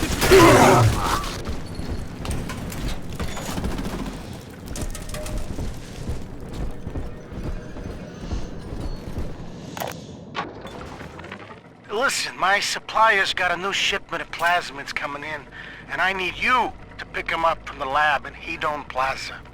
There's a hidden switch to open the back door. It's tucked away under the cash register in the shop front. And don't let nobody see you do it. Otherwise, we'll have splicers crawling all over the damn place trying to get a taste.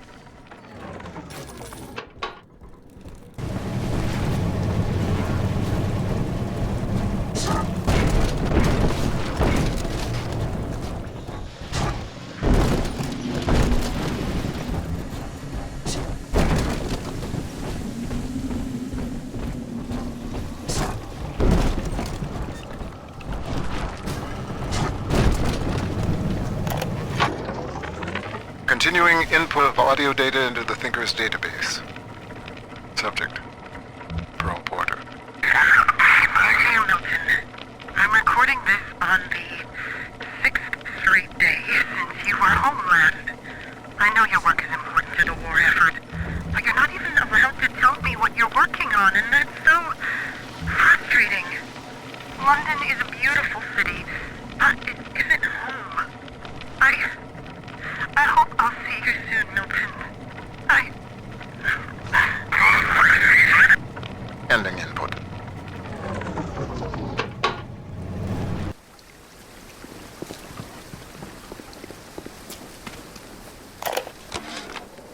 Seems like some poor blighters have started seeing ghosts. Ghosts? Ryan tells me it's a side effect of this plasmid business. One poor sod's memory is getting passed on to another through genetic sampling. Leaks, lunatics, rebellion, and now bleeding ghosts. Ain't life in Rapture grand?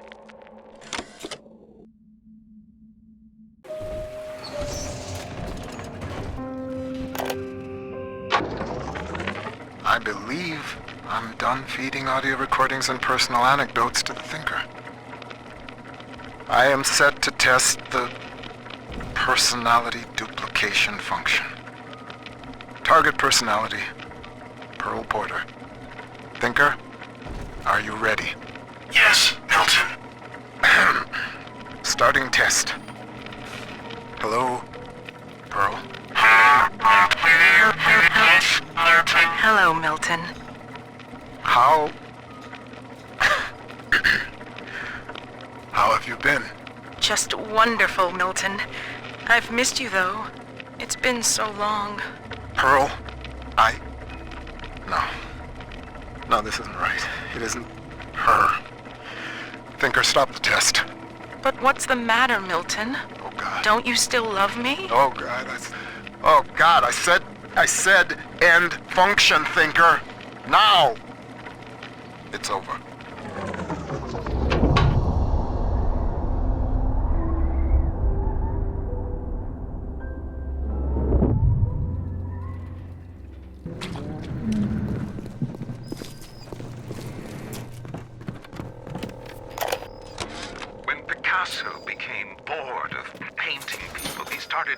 representing them as cubes and other abstract forms. The world called him a genius. I've spent my entire surgical career creating the same tired shapes over and over again. The upturned nose, the cleft chin, the ample bosom. Wouldn't it be wonderful if I could do with a knife what that old Spaniard did with a brush?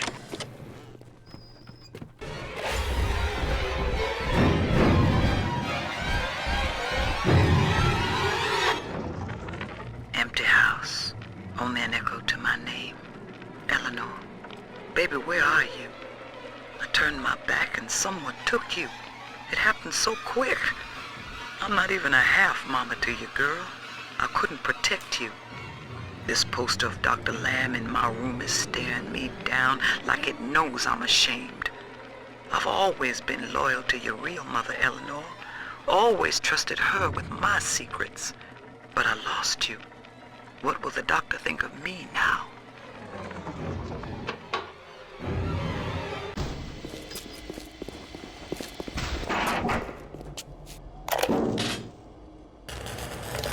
Regarding your review of Anna Culpepper's latest musical insult, of all the worthy artists in Rapture, why you continue to devote column inches to this musical gremlin is beyond my imagination.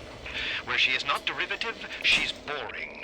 Where she's not boring, she's obvious. Where she's not obvious, she's dangerous.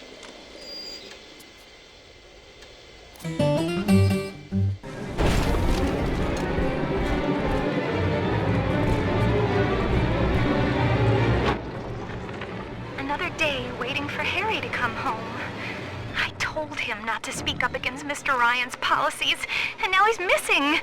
Just never came home. I went by the bookstore, and all his books are gone too.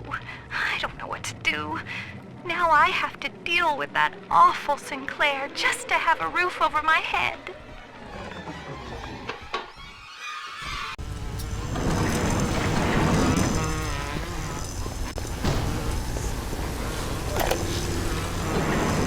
War a terrible thing. Japanese kill every man in my city, except for Suchong. Suchong have opium. Very good opium. This war, terrible thing too, but not for Suchong. Everyone's scared now. Everyone need Adam. More than little sisters can make. Good news is war makes lots of corpses. Suchong knows a way to recycle Adam from corpse. Can't send a little sister out the street unprotected. Suchong must think on this.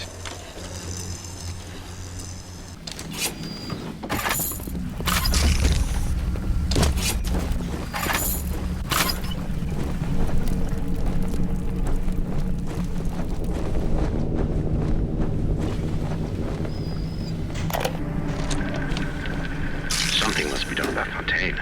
While I was buying buildings and fish futures, he was cornering the market on genotypes and nucleotide sequences. Rapture is transforming before my eyes. The great chain is pulling away from me.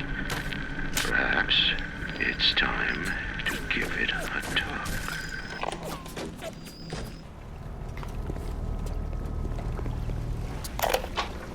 The Irish pork pie offered me a deal. I flip him Fontaine and I walk out of here. That simple.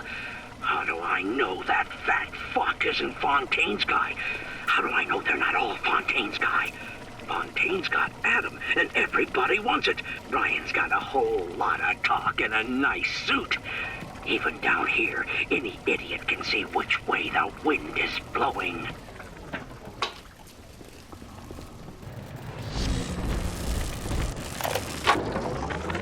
Porter thinks his talking computer is harmless fun. It talks like a man. This is a simple toy? No. I have heard that Ryan is becoming paranoid about this Fontaine character. If Porter were implicated as a criminal, I would have the thinker to myself, as it was meant to be. Keep tinkering, Porter. Your time will come.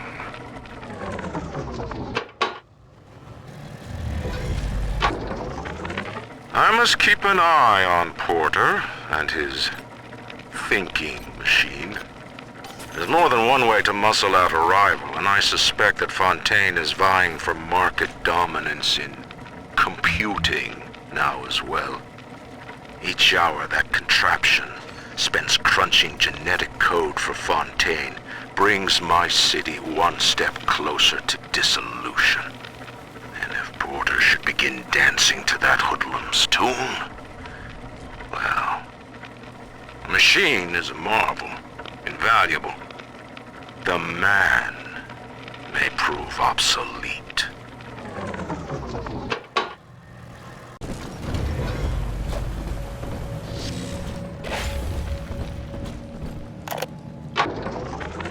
A pair of thugs came into the archives today and started calling up codes from all over Rapture.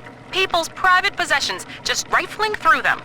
Said they were Ryan's security, that they were doing maintenance on the pneumatic system. Maintenance? Huh. Isn't the point of the archives to keep your things safe from prying eyes?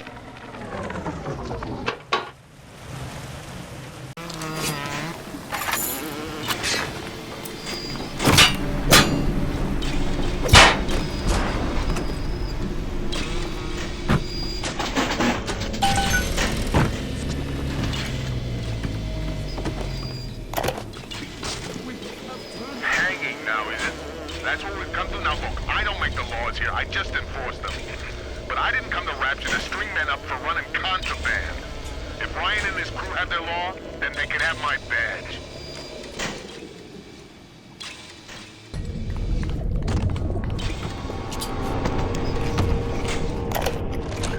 The death penalty in Rapture.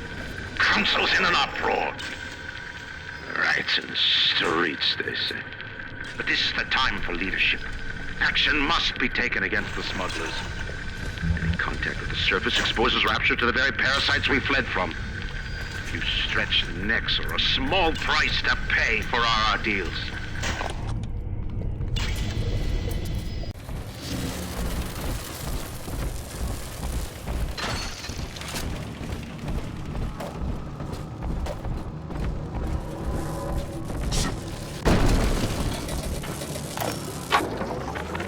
Hey, I'm just doing my job. And these pencil necks ain't conducting themselves in a way that'll make it go easy for them. Mr. Ryan needs to keep an eye on what certain subversives got circulating in the archives. That's just the way it is. These pinkos think the bandits are just gonna play nice? Send their plans to the Central Council with a bow on top? When it comes to Mr. Ryan, you're either with him or you ain't. Get used to it.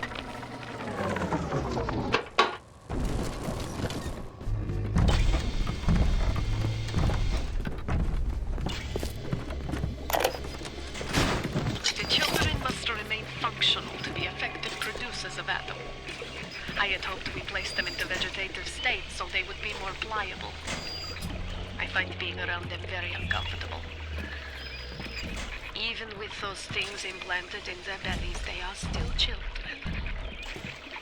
They play and sing. Sometimes they look at me. They don't stop. Sometimes they smile.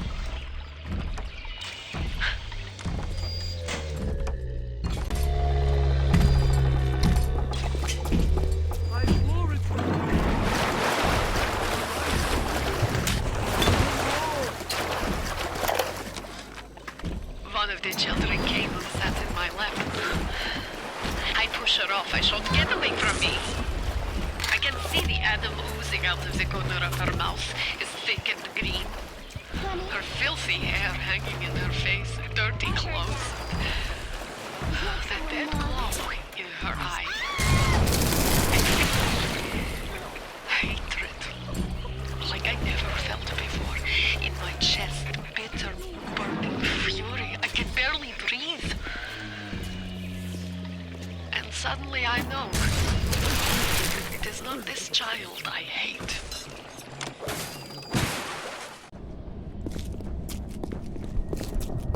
Attention, a new curfew will be enacted on Thursday. Citizens found in violation will be relocated to Apollo Square. What makes something like me I look at genes all day long, and never do I see the blueprint of sin. I could blame the Germans, but in truth I did not find tormentors in the prison camp, but kindred spirits. These children I brutalized have awoken something inside that for most is beautiful and natural, but in me is an abomination. My maternal instinct.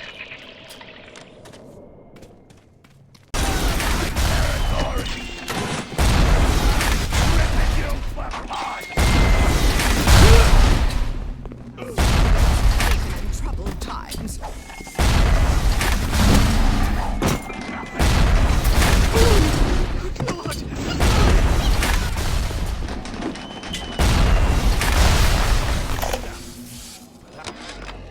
Looks like things have gone busto between Fontaine and his little German beanpole.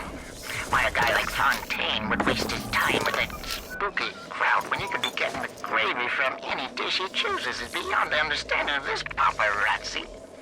Even reset the door code to 5744. Maybe to be double sure that beanpole don't sprout up in his yard again.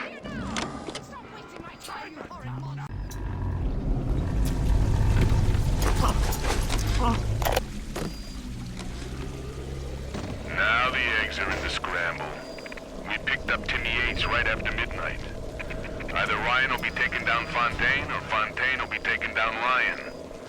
We'll be, interviewing poor Timmy near Fontaine Fisheries. If you're up for entertainment, the code's 5380. Boarding education free of charge. After all, children are...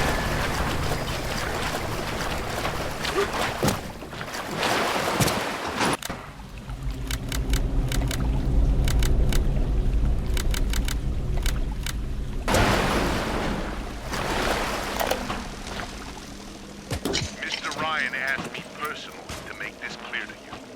You give us Fontaine and this whole filthy ring of his, and you'll be knocking back pints up at the Fighting McDonough's.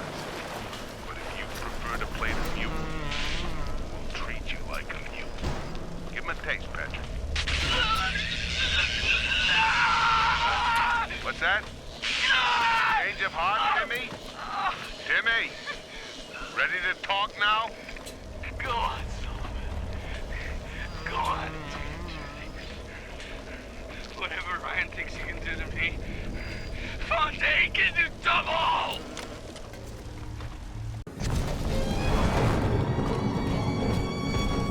I've read out your disease once already. Why are you dragging out your treatment? Looks like Sinclair's been ousted. He wasn't slick enough to avoid the boot this time. But at least it wasn't a firing squad. Lamb proved she's got the ear of the general population down here. So it'd probably be prudent to play along for a while. See where this goes. She says she'll let me keep my little fiefdom here in holding. As long as I agree to help supply her therapy sessions. No qualms there. These sorry buggers could use some rehabilitation.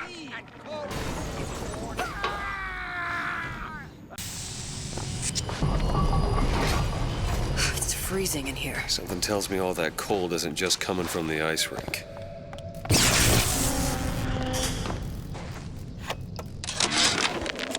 Frank Fontaine called me in the other day. Me, Ray Lardner. Says trouble's coming and he's passing out special plasmids to all his best guys. I mean, it's an honor, but man, I started getting these shingles all over. Skin's discolored. Like when a guy's about to lose a limb, you know? And I can't seem to pile on enough clothes. I hate to ask, but is this happening to everybody?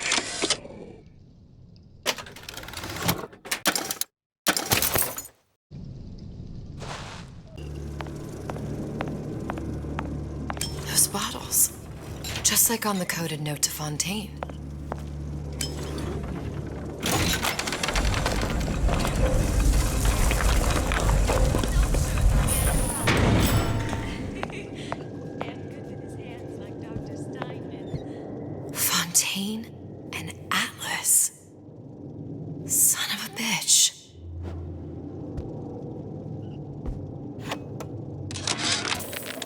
song. I'm gonna make this clear as can be, so we don't have any miscommunications. Where the hell is the ace in the hole? You think you can stiff Frank Fontaine? I paid good money for state-of-the-art weaponry. I ain't losing this war just because you found yourself a higher bidder. I can promise you, I ain't never been one to lose with dignity.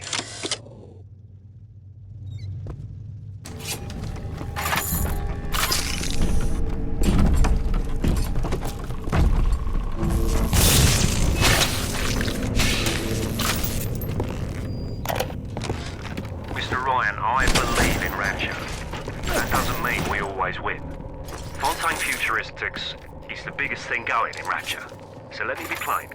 When we arrest that tow rag Fontaine for his thieving and smuggling, we must make it clear that we won't touch his business interests.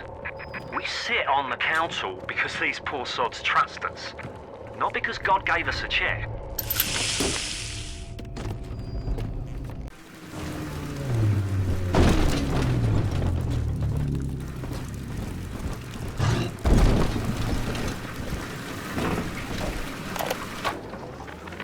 McDonough, listen.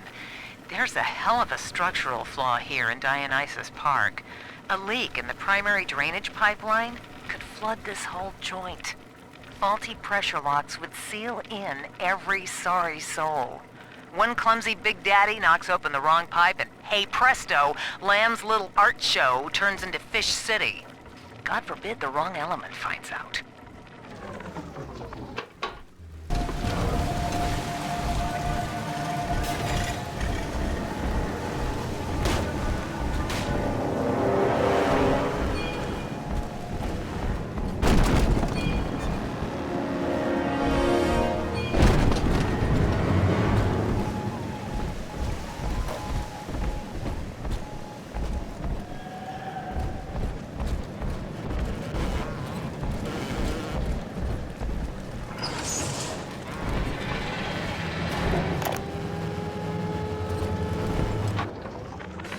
Every time Ryan turns up the heat, I know I'm a little bit closer to beating him at his own game. But now the game's changing.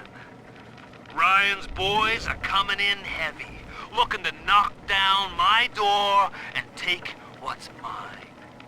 Like this is the first time I had to dodge a bullet. They're coming to my house expecting a show, but they're gonna get a disappearing act. Say goodbye to Fontaine, and hello to Atlas. A Rapture reminder.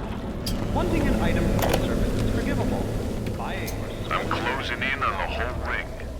I'd pat myself on the back, but let's face it, these aren't exactly bloodthirsty desperados we're talking about. Rapture's full of poets, artists, and tennis players, not hired guerrillas. But this leader, there's this Fontaine. He seems to know his way around the grift. He keeps his nose clean, but not so clean that the right people don't know he's not to be trifled with.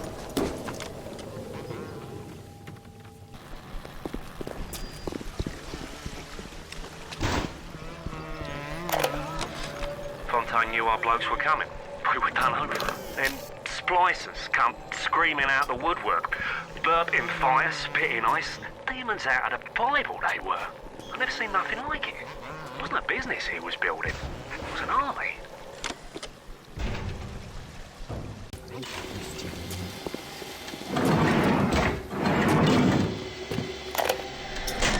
The good people of Rapture didn't sign up to see us government types shutting down shops, killing their owners.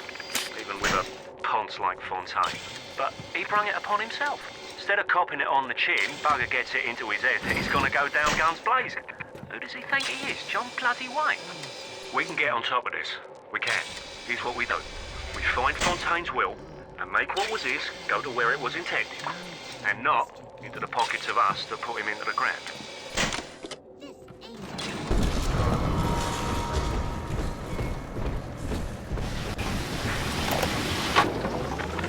Rapture is at war, Porter. And you have cast your lot with the enemy. Your concerned associates provided me with a recording of your own voice, swearing loyalty to Fontaine and his gangsters. Evidence of treason. My men are already on their way. The Thinker no longer needs you. Take pride in that. Mr. Wall is qualified to ensure that it is used in the city's best interest. Eventually, a man's dream exceeds him, and his work becomes his legacy. For you, Charles, that hour has come.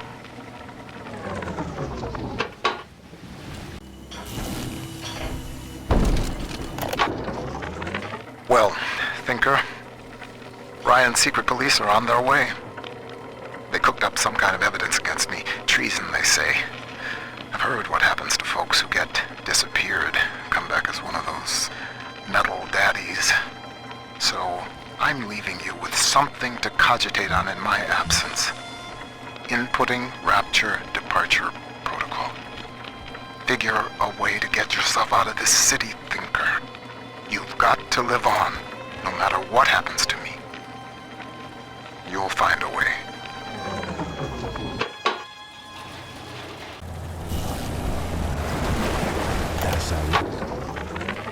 The brain boost gene tonics are working. Extra strength, yes. I see more now. One mind, doing the work of 2. 10, with the help of the Thinker, 1,000.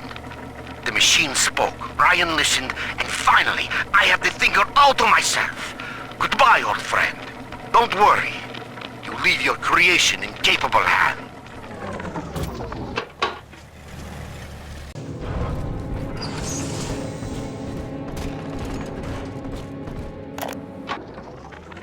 This facility belongs to the city now, to Ryan Industries, at least until the rioting subsides. While it is unfortunate that such measures had to be taken, I must admit, it is gratifying to see this building condemned. Fontaine is gone, Lamb is gone, or close enough. I am alone at last, alone with my city.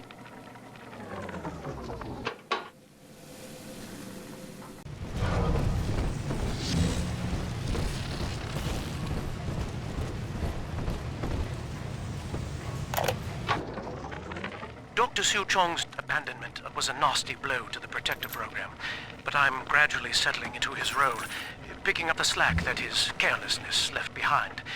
We are gaining steam again, but I'm not satisfied. Yes, the Big Daddy defends the girl, but he is programmed only for the fight, like a sheepdog who wanders off unless a wolf is tearing at his flock. When no aggressor is present, he regards his little sister as he might a common houseplant. We need something more, something stronger, an unbreakable physiological bond.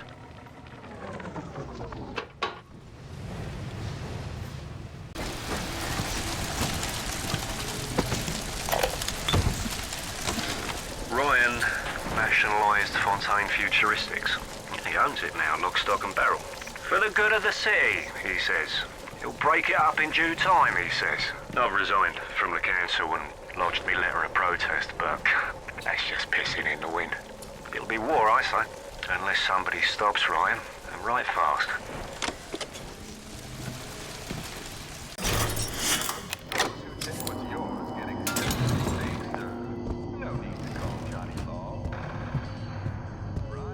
Hey, there you are.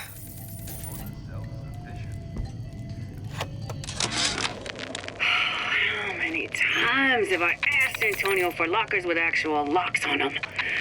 I come back from lunch and the ensemble I just bought is gone. Stolen. But here's what takes the cake. The thief left an outfit in exchange. At first I was gonna toss that thing, but then I kind of fell in love with it. It's an old-timey number with a corset, no less. It ain't exactly today's fashion, but I'm a girl who can tell good craftsmanship when she sees it. Every day there's less.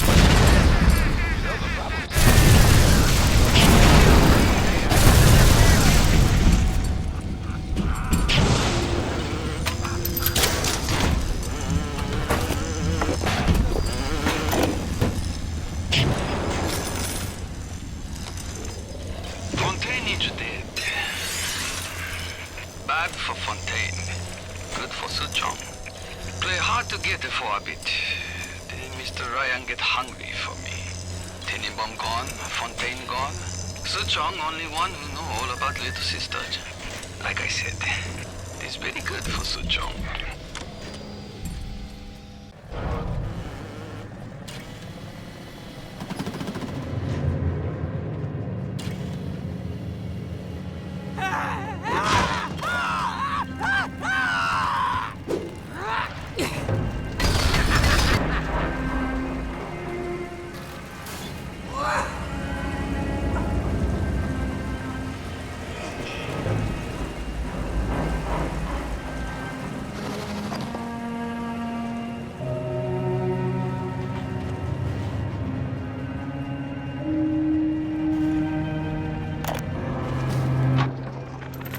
I'm all alone here, Mr. Diary.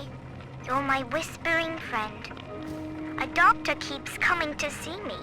He says Rapture needs me, and tomorrow I'll be leaving with him. I ask why, and he just smiles. I'm not an orphan. Mum's alive somewhere, and Aunt Gracie is still probably looking for me. But I can't wait for them. I'm going to escape and find Amir, and we'll steal a submarine. Before it's tomorrow, I'll know what sunshine feels like.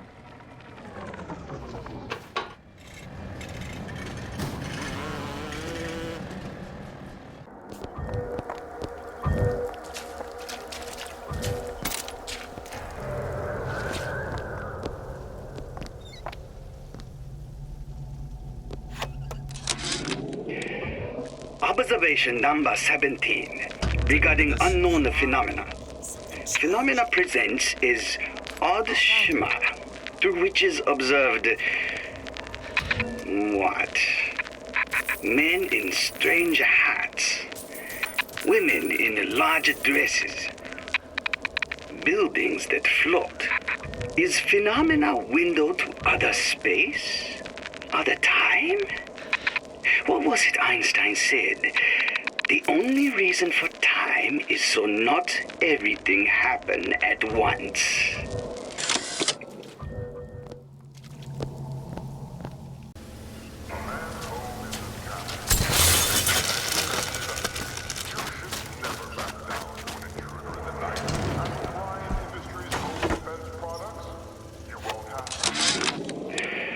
Observation number 22 regarding unknown phenomena. What is the source of phenomena? Suchong employ observers. Observer task to find more phenomena. Observer reports back. Young woman appear from phenomena.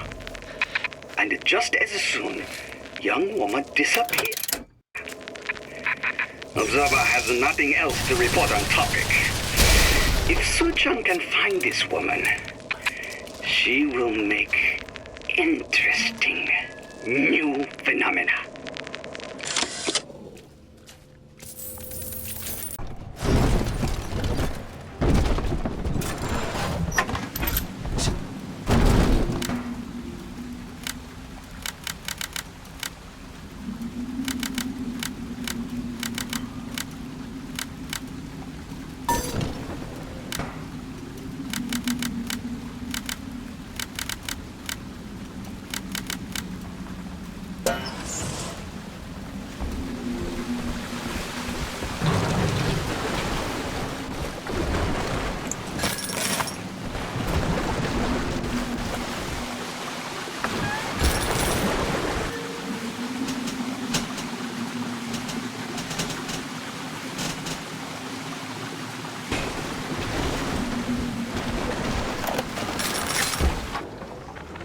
Our hope was to bond a little sister to a single protector, so she had to be expendable in case of error.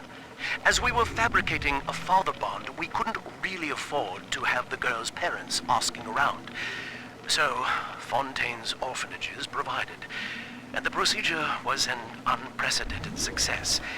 If I had only known who the child was, Eleanor, I'm so sorry.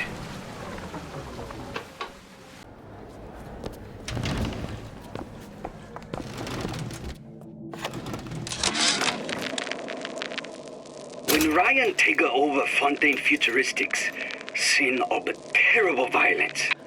Splicers burning each other to bits. Lucky ones not killed, sent to department store prison instead. Suchong think he dead man too. But then Ryan comes to Suchong and says, Suchong want to be buried in filthy store, or Suchong want to make a good salary, work for Ryan. How much salary? Asks Suchong. This Ryan find very funny.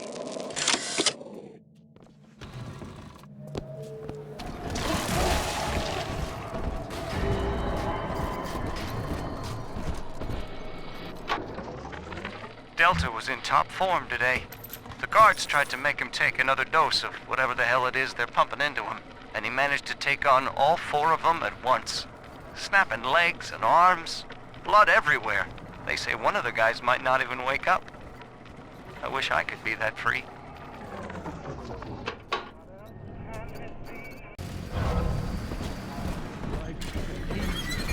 The precious Lamb of God.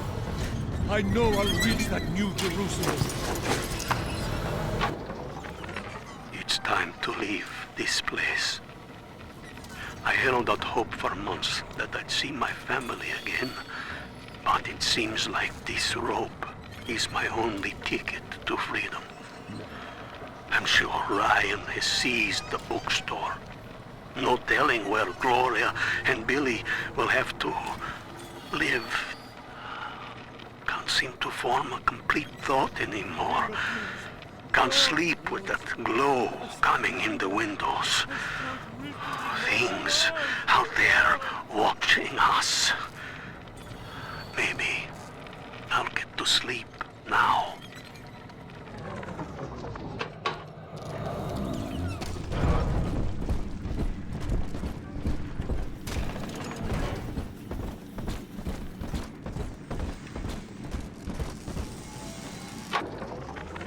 We lost another of the Alpha Series protectors today in testing.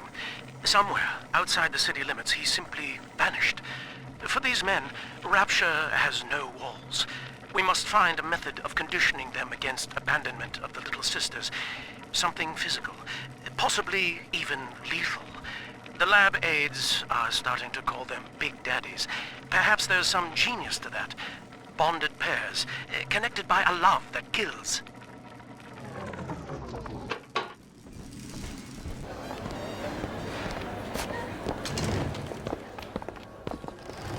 Buongiorno, signore.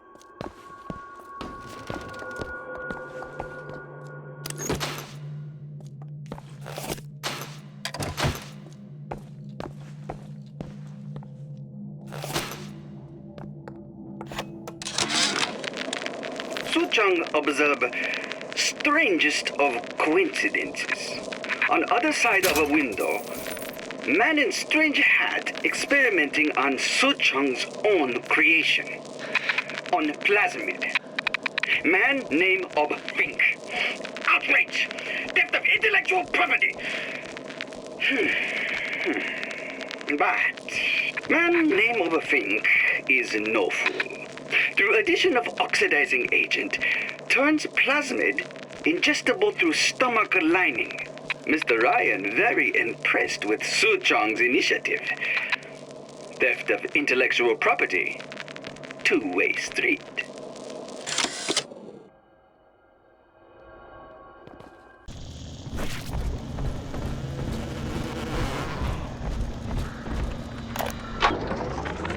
Some of the boys in the code pit whipped up a real doozy of an entertainment.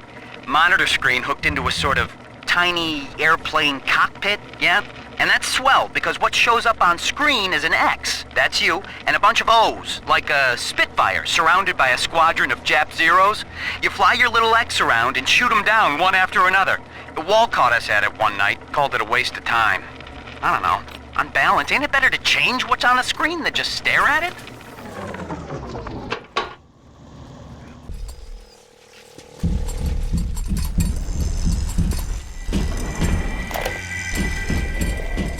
Sent over extra munitions. He must have suspected trouble. I've locked him up near the protector labs and set the code to 1921. I don't expect we'll ever be needing them, though. Once Big Daddy is ready, nobody cross the Big Daddy.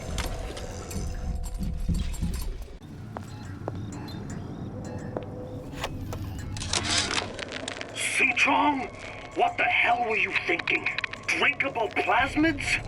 We're burning through 10 times the amount of atom compared to the injectables. And if you fail to notice, them sea slugs ain't exactly growing on trees. Switch back to the injectables and let the eggheads in marketing worry about selling it to the chumps.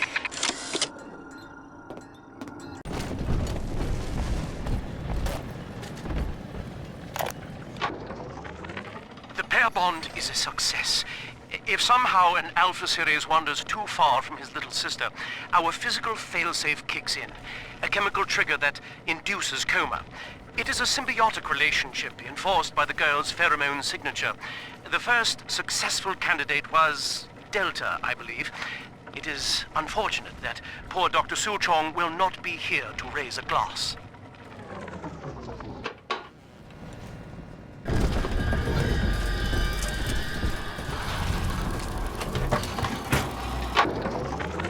Maurice, I need a new pair of shoes ordered and sent to the pneumo in my office immediately. The vacuum bot ate one of mine. Size 7. Alligator. Heels.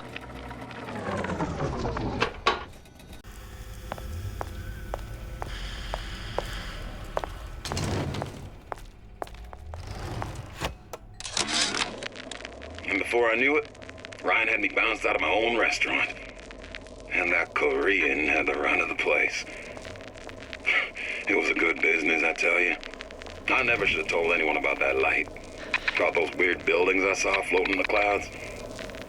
And most of all, I never should have told no one about that girl who showed up one day in that old-timey blue dress.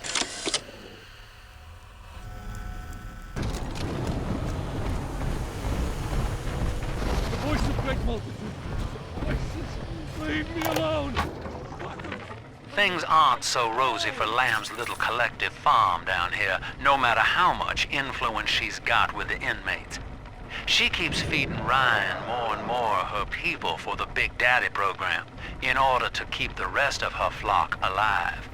I think she's getting desperate. I ought to have Weir double the orderlies on all the major junctions.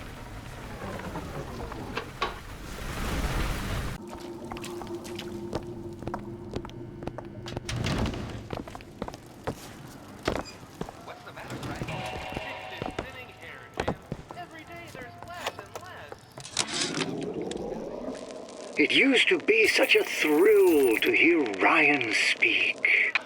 Parasite, this. And the exaltation of man, that. Sure, it could all get a bit of a bore. But the old bear sure knew how to enunciate.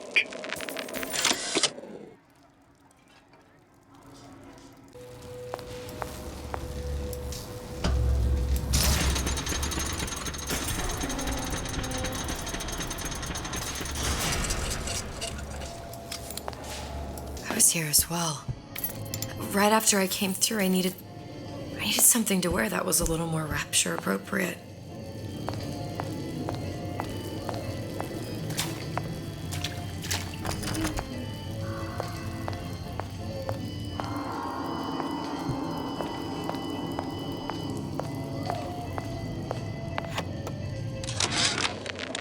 Dear Madam, I have received your letter regarding our new line of peeping Tom plasmids and wish to... Wow.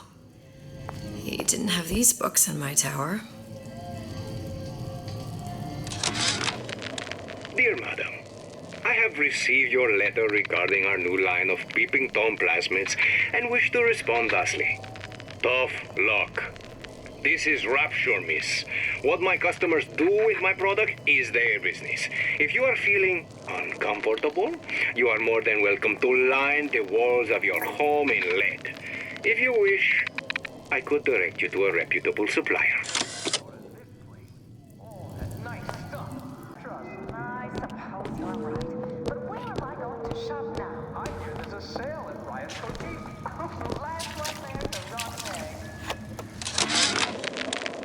Oh, you're not gonna outlawyer me on this one, Ryan. You knowingly promoted Old Man Winter with the implication it produced ice, not dry ice. The ice sculpture we commissioned for this year's gala at the Cashmere stands where we left it a month later. All 2,500 pounds of it. And who's still footing the room rental? Oh, not you, you son of a bitch.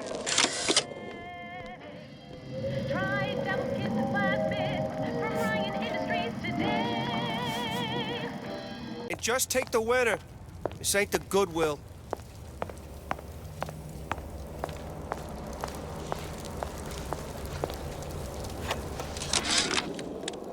Memo to the sales team. While we deny all customer claims regarding purported burns they have received from, quote, overheating of 1958 bathyspheres, unquote, our marketing team has decided to give away flasks of Old Man Winter as part of a new promotional campaign. There will be no recall of the 58. No recall.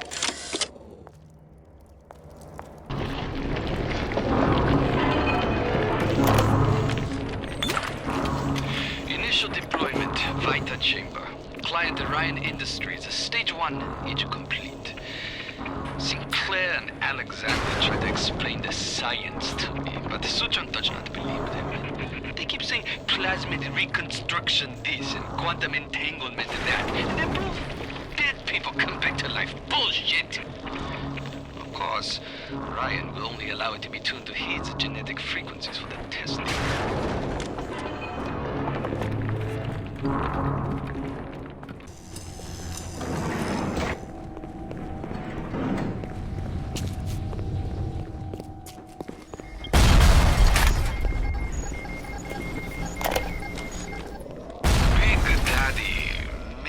Terrible stink.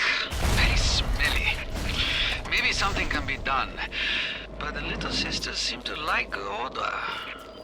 Now we have to find the recruits. You become Big Daddy, it's a one-way street. But Ryan says don't worry.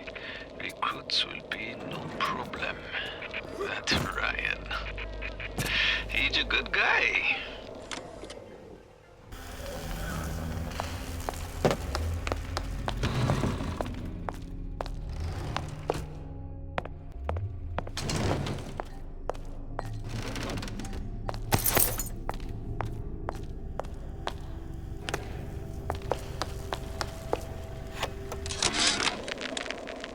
Problem. Big Daddy will not imprint on the little brats. Yet Fink succeeded in imprinting his disgusting bird on his subject. How has Fink, this stupid man, succeeded where Suchong failed? If Suchong could obtain hair sample of Fink's subject, Suchong could determine delta of genetic material with little sister. Proof is in DNA pudding.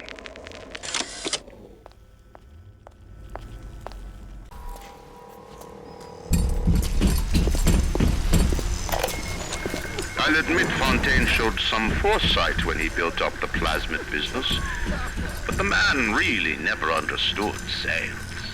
Hiding those little girls beneath a bushel. I've just seen the preliminary design work on the new plasmid machines, and they're exactly what I wanted. Mark my words, presented properly, those little sisters are marketing gold.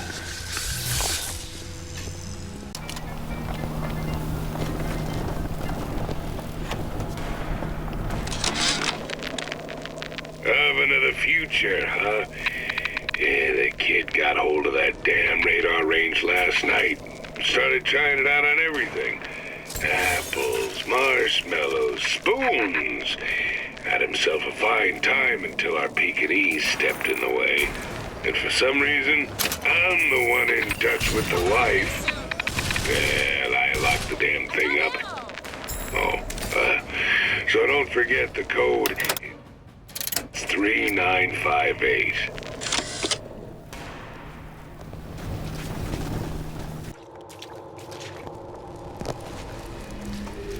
I closed that son of a bitch. I closed him. Got no character!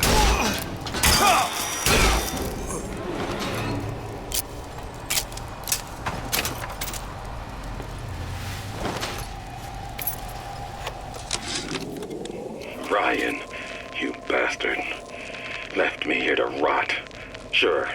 I signed the contract. Helped turn Fontaine's into a prison. 10 days, big rush, everything slapped at. Right before the prisoners are brought in. One of your piece of shit turrets. Bam! Both kneecaps. Now I'm likely a cripple locked in a jail, surrounded by maniacs. Haven't even been paid, but I don't care. Just get me out of here!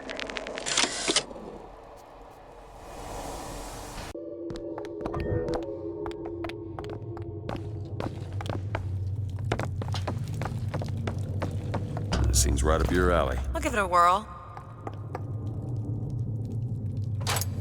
Done.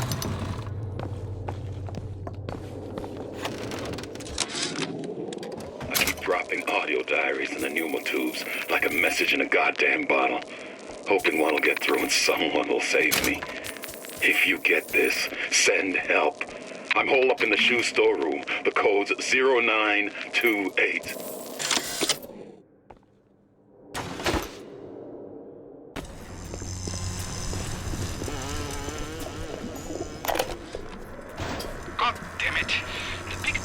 Need to be shipped here, not a damn library. What kind of idiot is Ryan hiring nowadays? This kind of bullshit never happened on the Fontaine.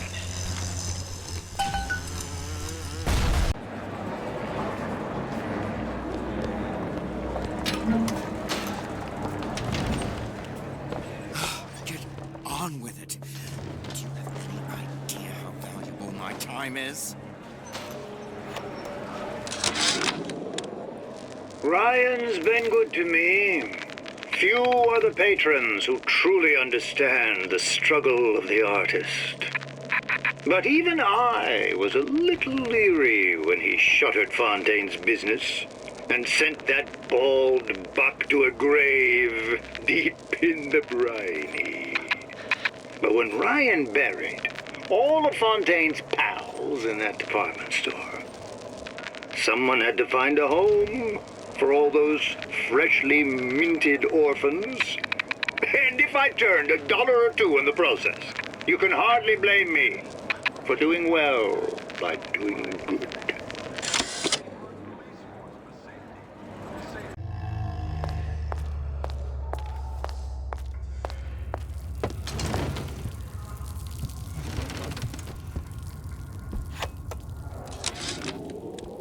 This fella Atlas has been making the rounds down here, trying to bring some kind of order to this pit.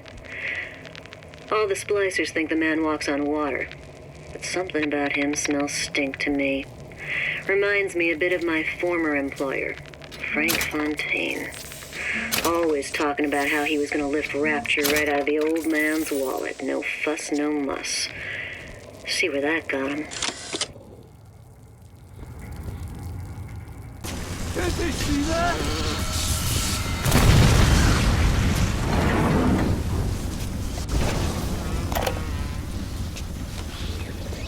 Fontaine's scary son of a bitch. But Ryan cheap son of a bitch. You can no reuse protector suit. Pagan man grab the skin and organs straight in the suit. Otherwise the suit not work. Ryan say Big Daddy too expensive. Ryan can go suck an egg.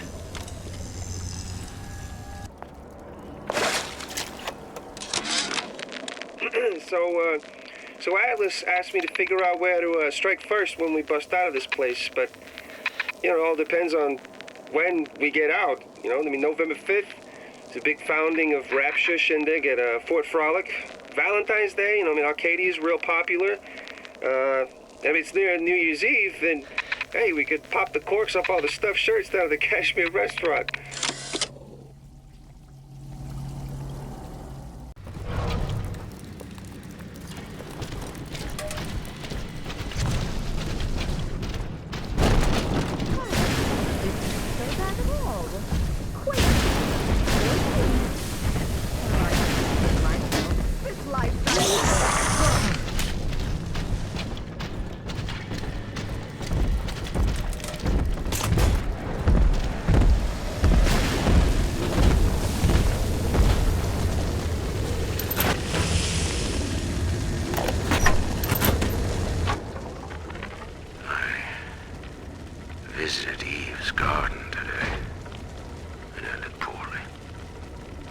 seed, sold to the enemy.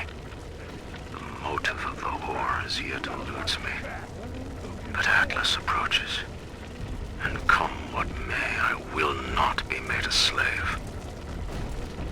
I wonder, in recording, do I confess? Just now, Sinclair saw me in the corridor, perhaps reading my face.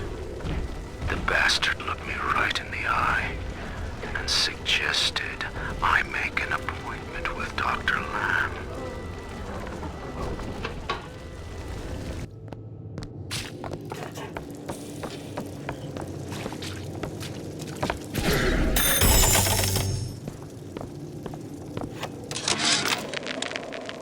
Of my first play, the Herald said, "A dead whale has washed up at the Schubert Theater and stinks a little more with each passing night." The Tribune called my first opera as having the effect of canceling out all of Mozart's classics in a single caterwaul. And now, critics take me to task for my humanitarian work. If I were not there to find a home for these orphans, would these bellyachers take my place? An artist once said, all critics should be assassinated. I just might take him up on that.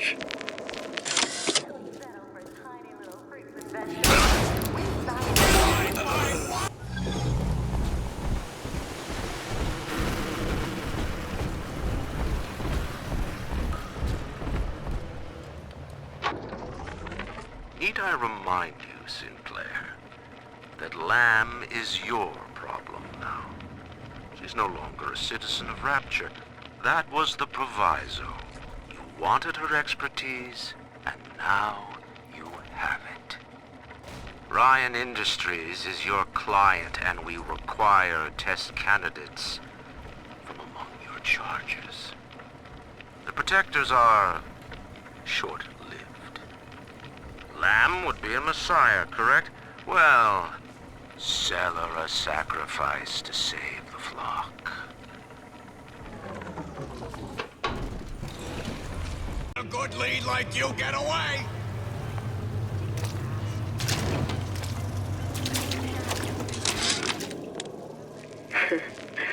I never thought anyone would be able to bring all these degenerate splice heads into line. I gotta hand it to Atlas. After Ryan locked us up in this pit, I thought that was it. Just a long, final dive into the abyss. But he's given us hope. Or what passes for it down in Rapture. When a person's got nothing, hope's about the kindest thing you can give her. Or the cruelest.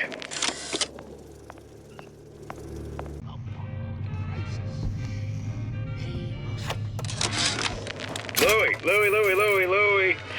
Hey, if you don't get down here soon, there's not going to be an ounce of booze or a piece of ass for the taking. Sometimes I think you've taken this whole Robin Hood business a bit too much to heart.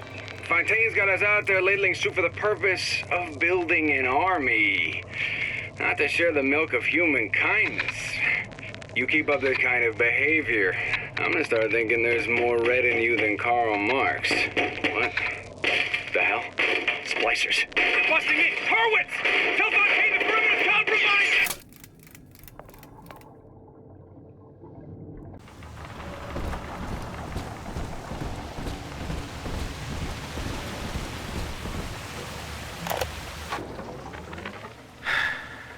Diane insisted that we spend a weekend at the Adonis, and already I find myself seeking a respite from my vacation. When she deems it necessary to chide me for working, the words dissolve into an endless animal bleat. I founded Rapture to be free of law and God, to live among those for whom work is our wage. Yet, when Diane speaks of bearing my child, I am given pause. Till now I had never considered my legacy. Perhaps Perhaps after the new year.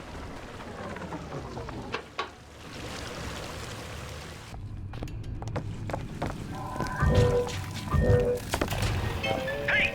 I have a familia to feed!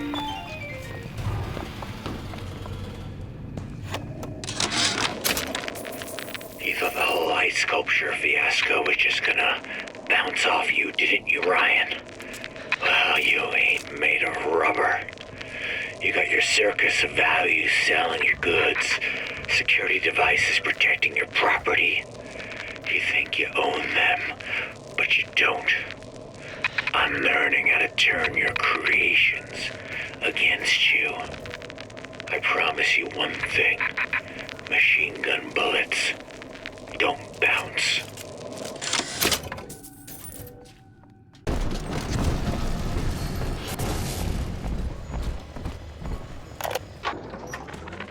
Lamb's attention seems to have drifted from my prisoners to her daughter.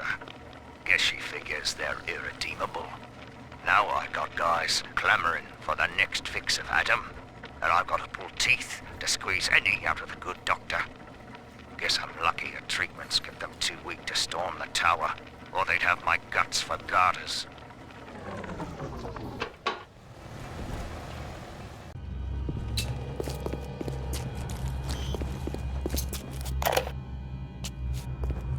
I can control myself!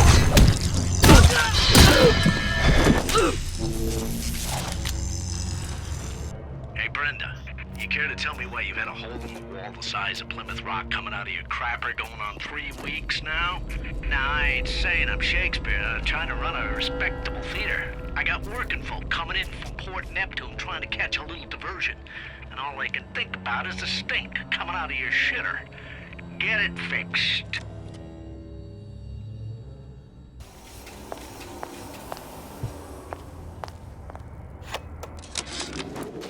Tell Ryan things are getting hot down here real fast.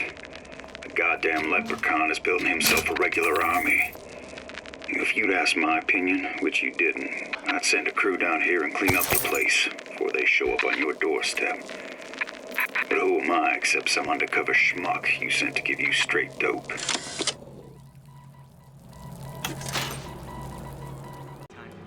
What of it?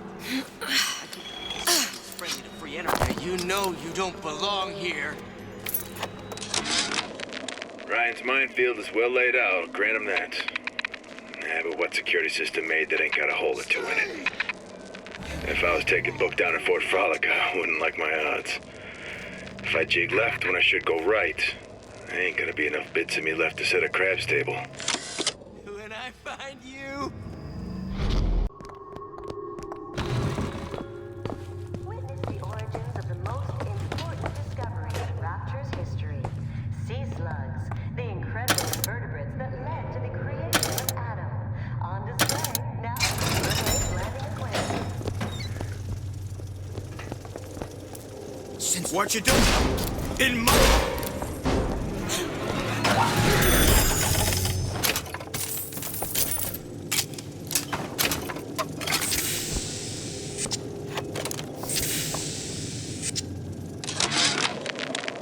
Heartless.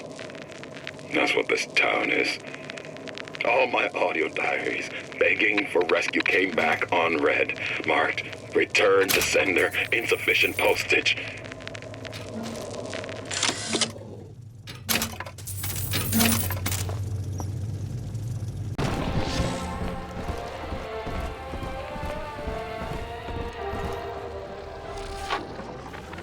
I love the kids in Miss Englert's third grade class, but boy, I had no idea what I was getting into.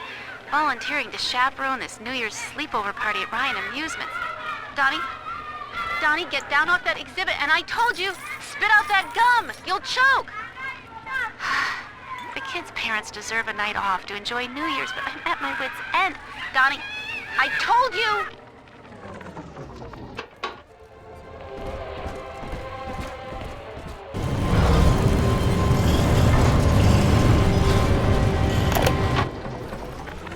So, Lamb broke out, and she's coming back.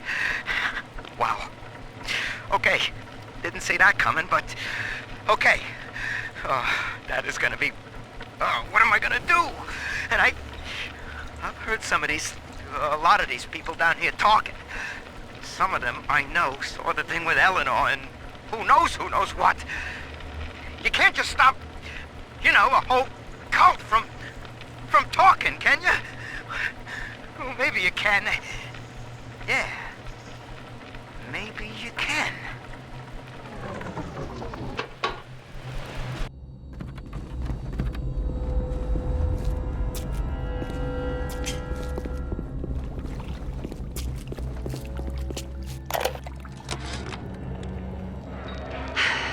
Another New Year's, another night alone.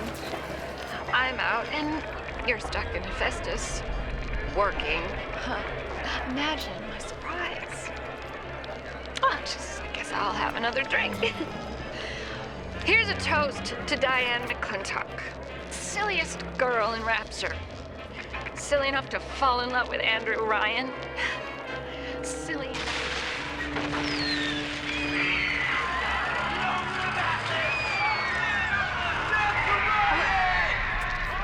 What happened? I'm bleeding. Oh, God. What's happening?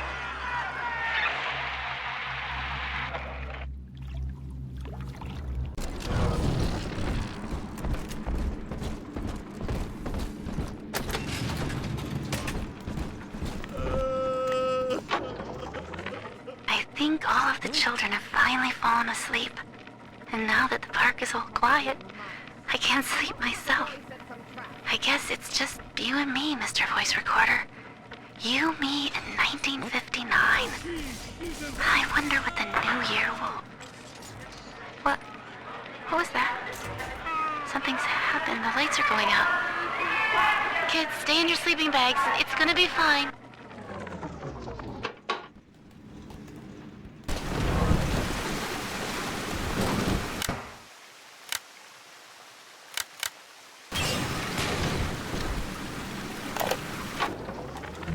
I'm told that Lamb has been seen in the streets. One of the Alpha series was killed in the incident, and his bonded sister is stolen. But the Council has no time for a manhunt. Atlas swells the ranks of his marauders by the day. Regardless, Lamb's name is already faded among the people. She is no more than a ghost who has forgotten to die.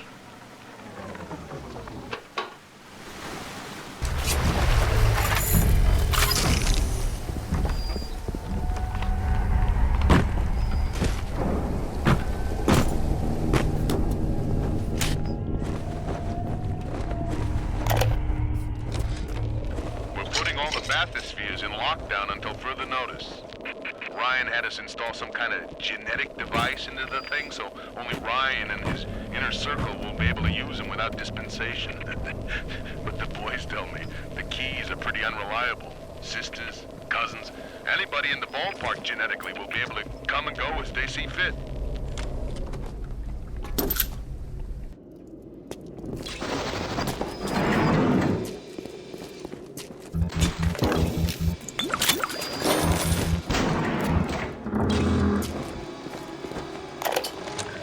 Dr. Suchong, frankly, I'm shocked by your proposal. If we were to modify the structure of our commercial plasmid line as you propose, to have them make the user vulnerable to mental suggestion through pheromones, would we not be able to effectively control the actions of the citizens of Rapture? Free will is the cornerstone of this city. The thought of sacrificing it is abhorrent. However, we are indeed in a time of war. If Atlas and his bandits have their way, will they not turn us into slaves? And what will become of free will then? Desperate times call for desperate measures.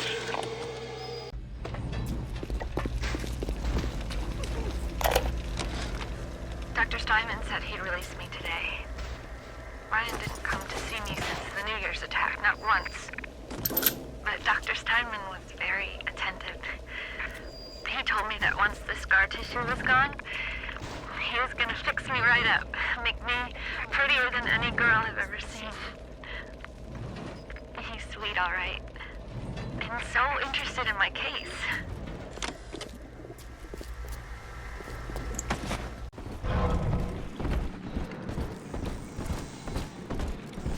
You know you don't have a chance! Stupid machine! I've been rationing my supplies ever since the park got cut off from the rest of Rapture. Gotta stay strong. I'm holed up in this workshop, surrounded by those wailing brats, trying to beat their way in. They want my food, my guns. They want it all. But I got a plan. Gotta fix up the transport sub that's been rusting in the maintenance bay. Then I'm gonna get the hell out of this hole. These animals want Rapture? They can have it.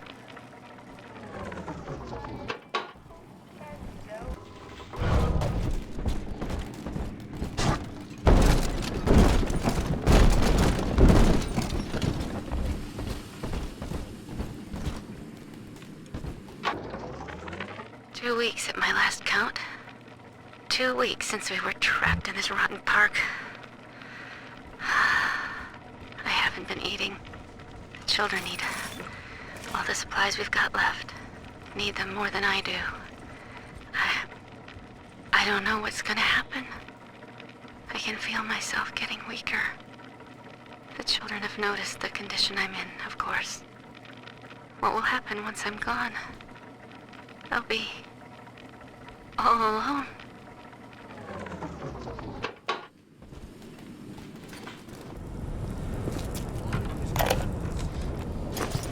Clinical Trial Protector System, Plasmid Lot 255.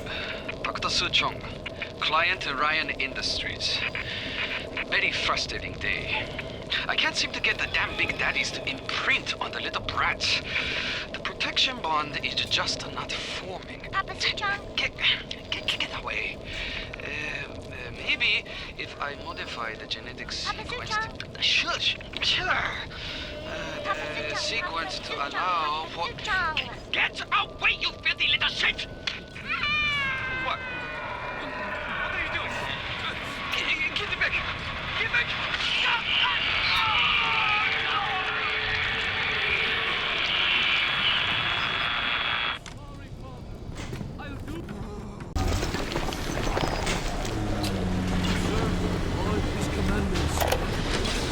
Strikes me that Fontaine wasn't overly inconvenienced by his own demise. On New Year's Eve, his wretched splicers come streaming out of the poorhouses and stormed the proverbial barricades. The dead rot in the streets, and Johnny and Jamie's citizen are lined up round the block for plasmids. Anything to help fend off the rabble.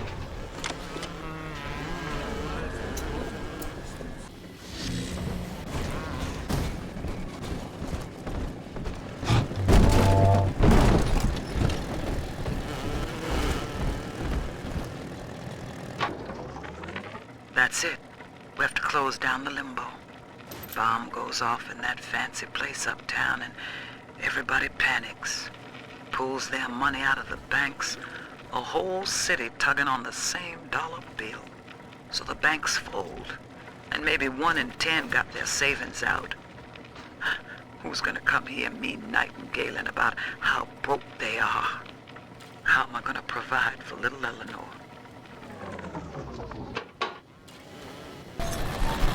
You can fire this place!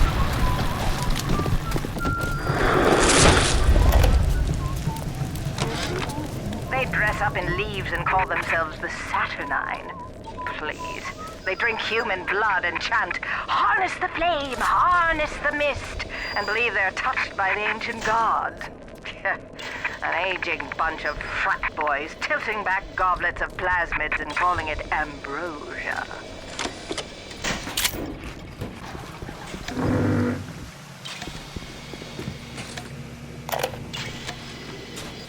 I worked the meatball beat in Little Italy, and even I'm shocked at the cold blood that oozes out of these autistic types.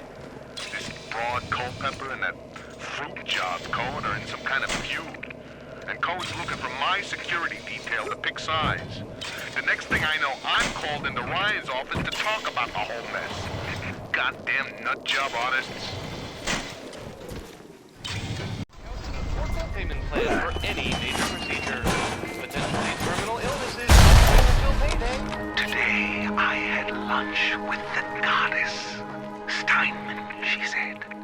here to free you from the tyranny of the commonplace. I'm here to show you a new kind of beauty. I asked her, "What do you mean, goddess?" "Symmetry, dear Steinman. It's time we did something about symmetry."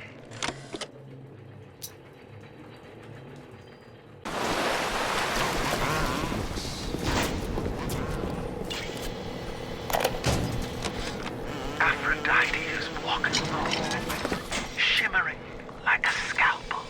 Steinman, she calls. Steinman, I have what you're looking for.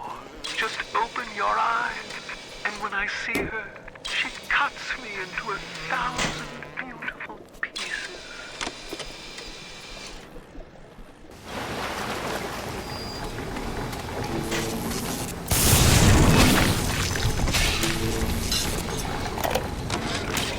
I couldn't believe how much things had changed since I left Dr. Steinman's office.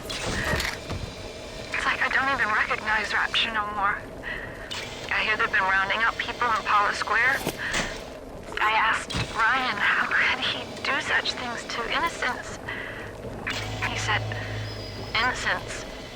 They haven't chosen to defend Rapture. They've chosen to side with Atlas and his bandits. So there are no innocents. There are heroes, and there are criminals. I think I've got just the thing to put the green back in this forest. Isn't there anything in this damn place those pagans won't steal? Paper towels, ink pots, witch hazel, chlorophyll solution, even my back issues of National Geographic. They're feathering their disgusting little shrines with it, I suppose. Sick bastards.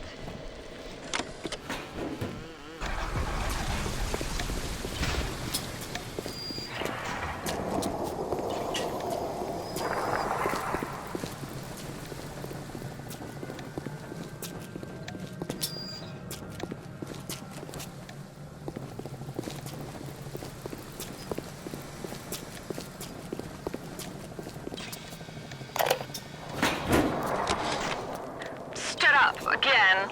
Second time this week. Ever since my face was... Well, Steinman worked on me, but it was never the same since the blast. Being alone so much gives a girl time to think. Who could hate me so much they'd ruin me like this? What did I do to them? You know, I keep thinking of all them bandits and terrorists Ryan's got locked up in Paula Square, and I get so mad. Sometimes I can hardly breathe. If I could only confront them, tell them what they did to me, how they're ruining everything for me, for Rapture, maybe I'd feel better.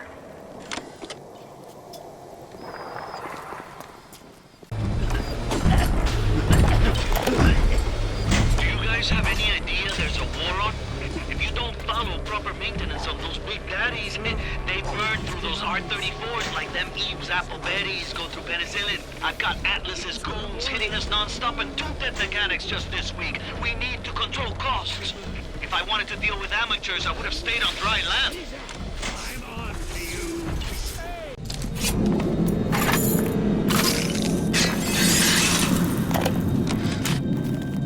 I was so angry when I came down here, but my God, I had no idea. There's armed men all over the place. I saw a woman climb over the fence trying to escape.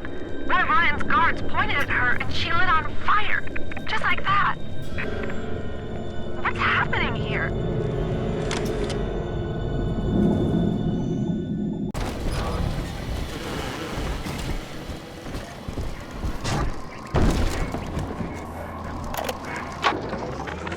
Adam makes it hard to sleep, forgetting things lately. So this is an emergency reminder for the code to my private storage area. I won't record the number, but remember, just look at the 4 groups of books on the shelf, and the sequence is obvious.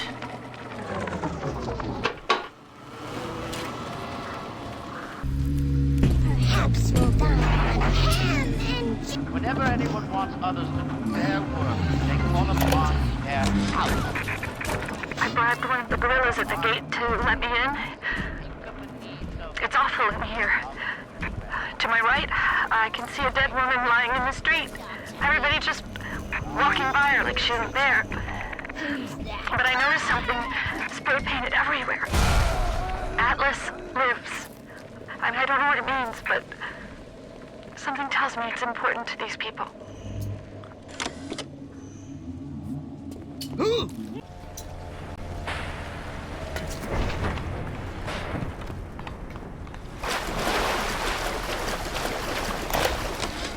I've begged Mr. Ryan to hand Fontaine's heuristics over to Atlas's boys as a peace offering. But the stupid sod won't listen to reason. Instead, he's just splicing his mob up, giving them more and tougher plasmids. There's an arms race on here in Rapture, but it's not about who can build the best guns and the biggest bombs. It's about who can become less of a man and more of a monster.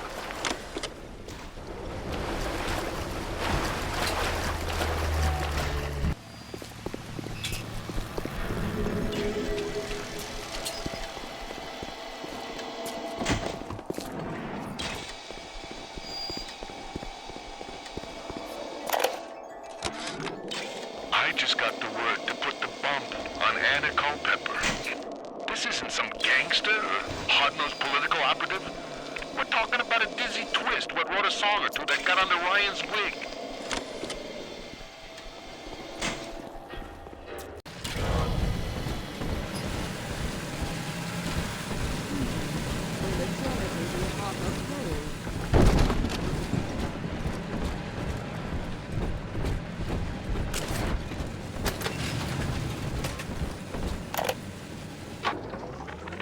Another day, no clients. Atlas and Ryan start going at it hot and heavy, and all my business dries up. It used to be easy. Put the eye on some spliced-up dame's wandering husband and rake in the dough. Now it's got so bad I had to put my camera in Hawk and King Pawn. Makes a guy consider splicing up himself. If I had 2 dimes to rub together, that is.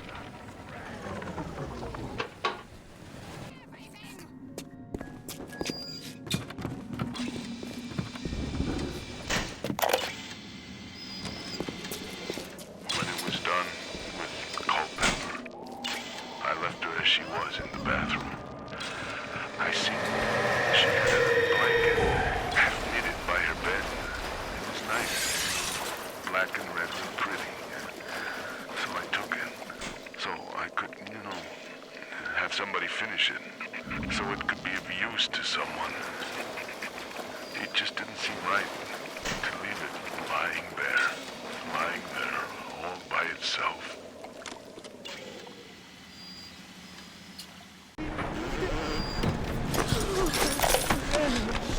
I never killed a man, let alone a Mason.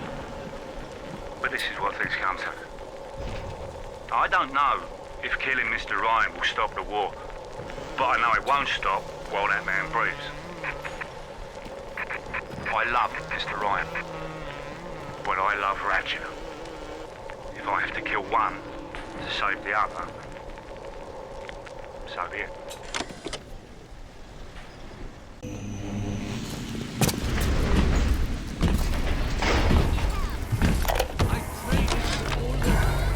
The people here have grown to trust me. Ryan's mistress, and still they take me in. They finally brought me to Atlas. Without him, the people of Palo Square would give up. I asked him if he was going to lead the people in some kind of uprising against Ryan. He sighed and said, "I am not a liberator. Liberators do not exist. These people will liberate themselves." I thought Andrew Ryan was a great man. I was a fool.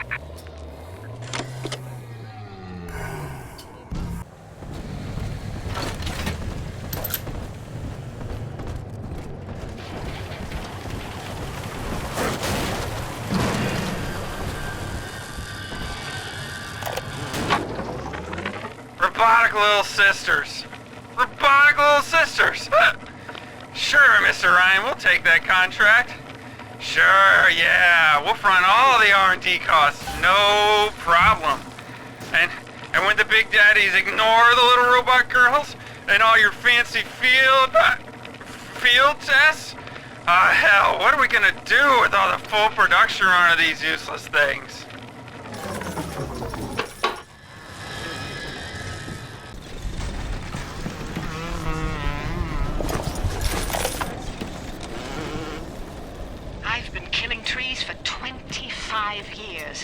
Berkeley back in the 20s, on the Japs at Iwo Jima. But I never brought one back from the grave before. I did, Becky. Mama's gonna build her first damn Frankentree. I'm gonna call my little creation the Lazarus Vector. Maybe it'll bring the old gal's career back from the dead as well.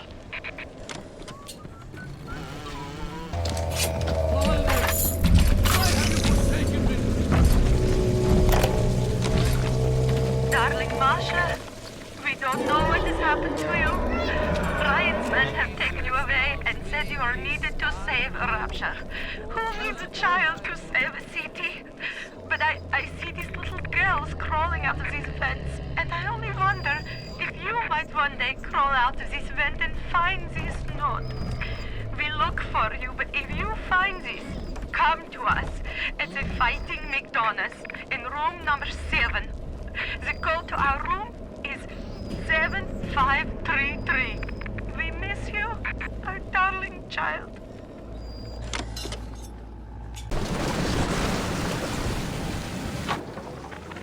What do they expect? You keep enough drug stash in this clinic to slice up a rhinoceros. Of course every poor soul in the drop's gonna start beating down your door. It's my job to think up a new key code to keep them out. Seems like every other day now. Nuts. I'll mull it over for a while at the Fishbowl Diner.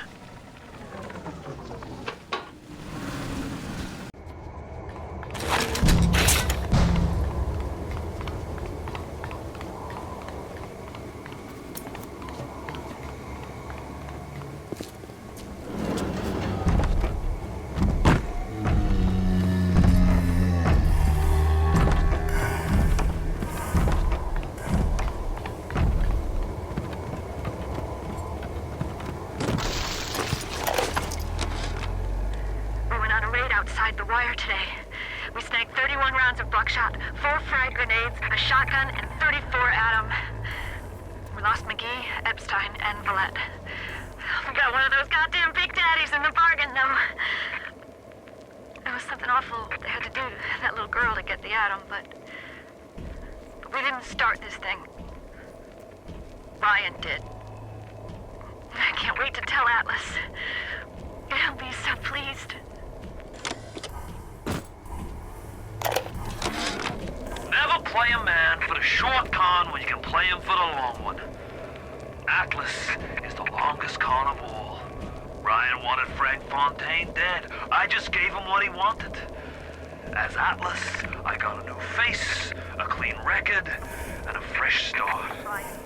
Now, it's time to take back Rapture. He'll be so pleased. Oh, Mrs. McClintock! What are you doing here? Let me just turn this off. I've got the security system in this joint hacked, so those turrets won't bite. Come on up to my office.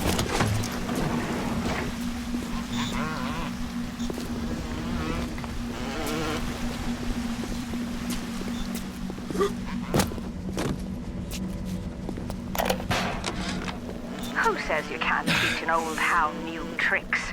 This batty plant woman spends 4 years coming up with ways to defoliate trees in the Pacific to scare out the Japs, and now here I am, down at the bottom of the Atlantic, trying to figure out how to do the same thing in reverse.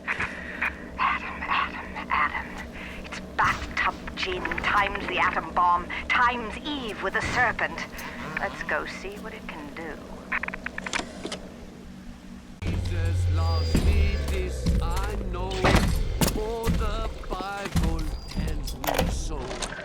On my walk today, I had my first encounter with a pair of them. He, a lumbering palooka in a foul-smelling diving suit, and she, an unwashed moppet in a filthy pink smock. Her pallor was off, green and morbid. There was a rather unpleasant aspect to her demeanor, as if she were in an altogether different place than the rest of us. I understand the need for such creatures. I just wish they could make them more presentable. Time for a nap, sweet angel. The children, with their very long needles, their tuneless songs, their ghastly errands. They're ghoulish Frankenstein fathers, but we've all placed our hand on the great chain of endeavor. My hand is on it. Fontaine's is on it. We all pull it and are pulled by it. Yes, these children are an abomination. But it is not my hand alone on the chain that created them. No. Their little fingers were right there, next to mine.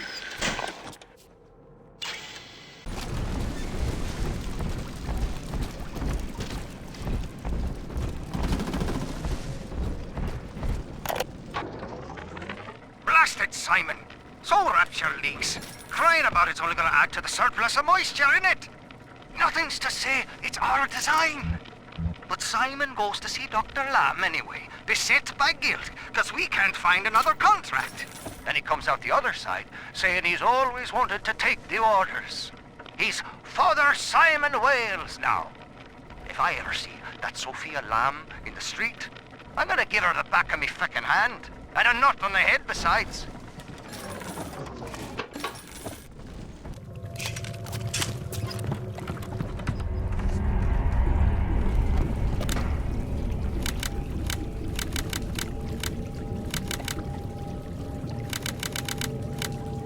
Oh, I'm ready for dream time.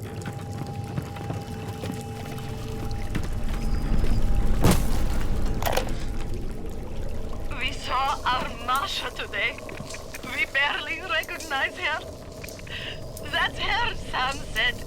You're crazy, I told him. That thing?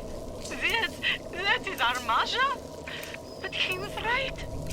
She was drawing blood out of a corpse by Fontaine Fisheries. And then when she was done, she walked off hand in hand with one of those awful golems. Masha!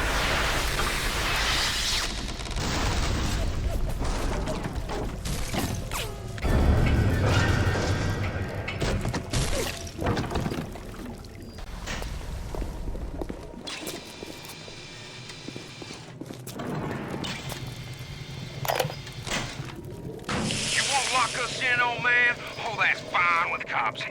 I used to love you. I used to think you're a musical genius. You know why? Because you paid my rent, you ancient hack. Come on to the record store. I'll show you what I think you're plinkety-plink plink.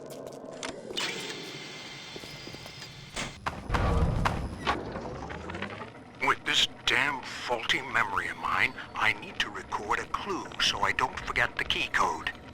Brown legs, red mouths, blue arms, green eyes. Now to secure this log somewhere. I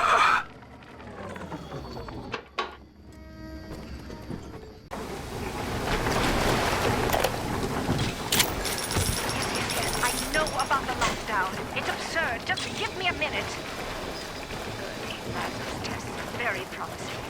If the Rosa Gallica bloom, then by God, I know we're in business. Hurry, the lockdown! All right, I'm leaving. But somebody has to find a way to come back to check on these samples. They're very important.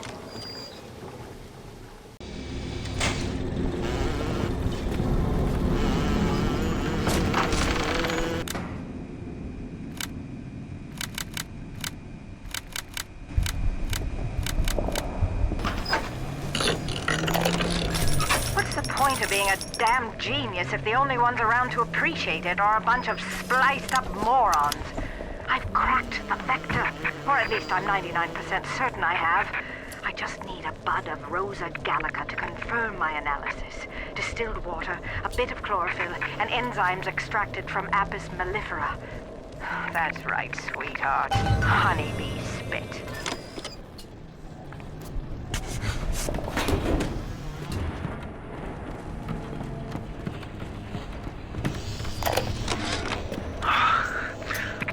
Afternoon trying to get as close to Ryan's gate as possible without making a spectacle of myself.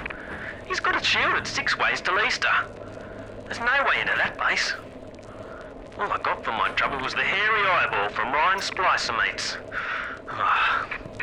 That's the reward you get for trying to outsmart the best electrical engineer of our generation.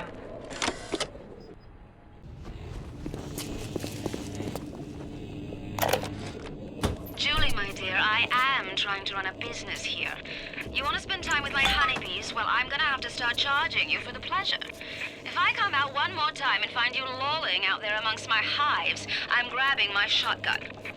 As to your question, yes, my days in beekeeping school are a blur. But I do seem to remember something about that enzyme you keep blabbing on about.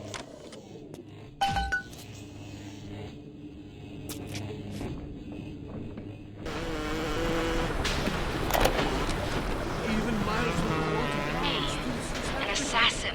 Oh, that's rich. I could have gone along, I suppose. Spliced up. Forgot. I believed in this place. I believed in Ryan. But when it got hard, Ryan didn't believe in rapture. Didn't believe in the Great Chain. He believed in power. And now this place is busto. And my girl is... gone. Worse than gone. One of those... things. So am I an assassin? Well, only one way to find out.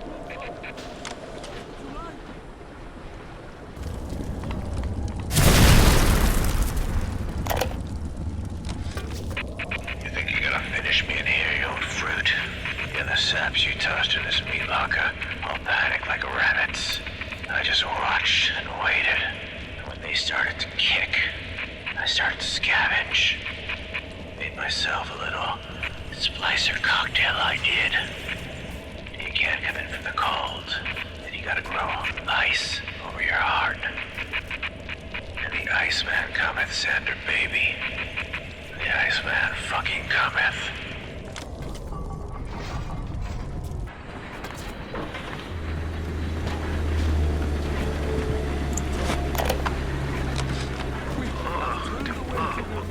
What a balmy dream. Some kind of fruit tree spinning like a top.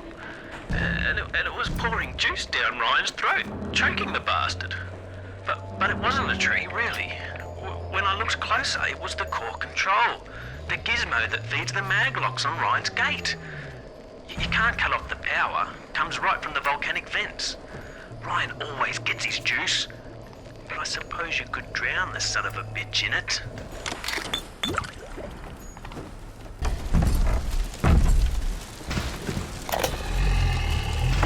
Let me tell you something about keyboards and all them university types. They're so smart, except when they ain't. I put a couple of drinks in him last week, and before I could say boo, he's telling me he's got the code to his office keyed to the date of Australia Day. Now's every week I slip in real gentle and nick a buck or two from the till. The Aussie never notices, and I ain't about to tell him. Seems like there's all kind of crazy stuff back there. Maybe one day I'll get more ambitious.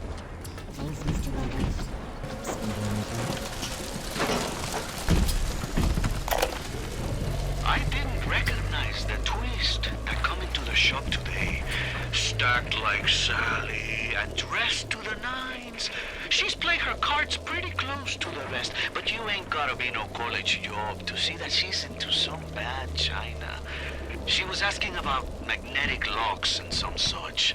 I played it coy, but she took wise. After she showed me round her backyard, I gave her directions to Keyboard's tool shop. Rapture's gone to hell, but sometimes the Great Chain still cuts you a break.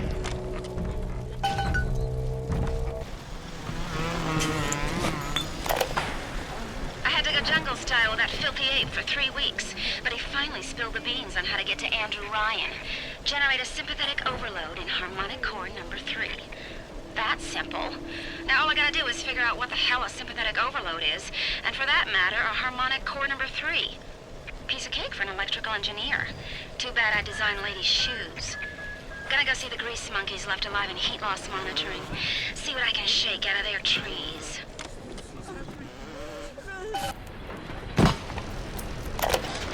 Ryan splicers are dragging the young woman off right now. I'm certain she's one of Ryan's spies, sent to fill me out. I think she is. If I'm wrong, an innocent girl will end up on Ryan's bloody trophy wall. If I'm right, well, I best be right. The device is almost finished. I can't get soft now, I can't.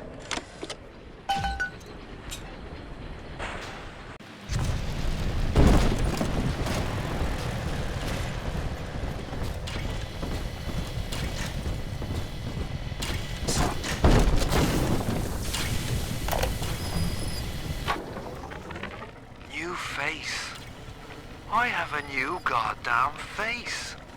Who'd have thought? Rapture. Paradise of the confidence man. I gotta keep revising the Atlas voice. I figure the accent gives me an excuse to lock myself in a room with a bottle and count the cash. War's on in full now, boy. And I've got a hell of a surprise for Andrew Ryan. Long time coming. And right about now, I expect the prodigal son is booking his flight.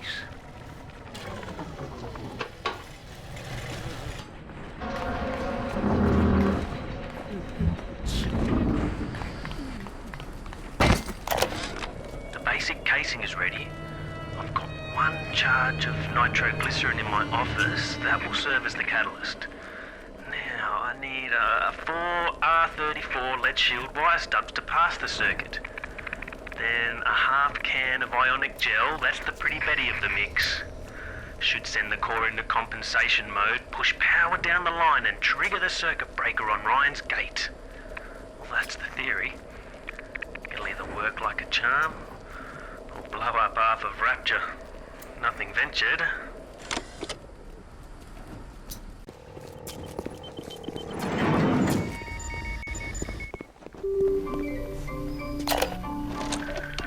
Could I have made mistakes? One does not build cities if one is guided by doubt. But can one govern in absolute certainty? I know that my beliefs have elevated me just as I know that the things I have rejected would have destroyed me. But the city, it's collapsing before my... Have I become so convinced by my own beliefs that I have stopped seeing the truth? Perhaps. But Atlas is out there, and he aims to destroy me and to destroy my city. To question is to surrender. I will not question.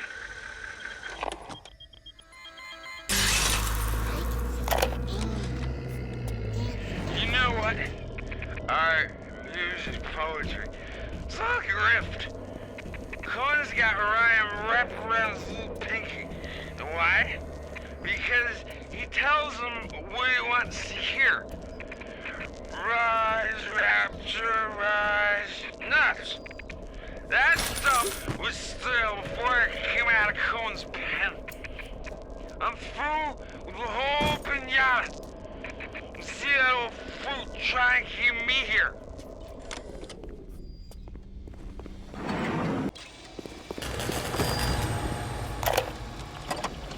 I could have been the toast of Broadway, the talk of Hollywood. But instead, I followed you to this soggy bucket. When you needed my starlight, I illuminated you.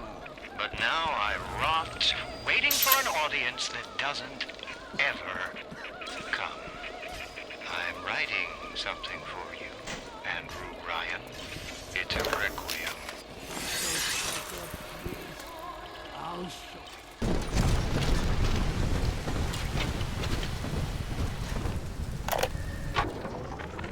Well, that's the end of the Alpha series. The pair bond simply worked too well. That madwoman Tannenbaum bit the company hand, turning some of the bonded sisters human again. Others were lost to splicers. Either way, the trauma proved too much for the bonded protectors, resulting in unreasoning rage or coma. We can harness their suicidal aggression as foot soldiers, but no more, I'm afraid. Today I saw one kneeling near a gatherer's garden and crying.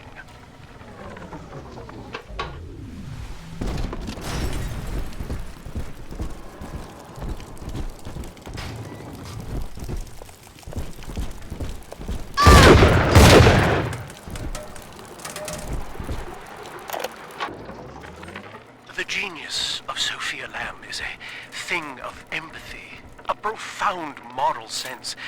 I can only describe her as a kind of secular saint. But dividing her loyalty evenly across the world at large spreads it so thin as to be invisible to some. Love, I have found, is beneath her. Naturally, Ryan arrested her, gave her to Sinclair to incarcerate somewhere. But upon her escape, she took the city and changed my life forever.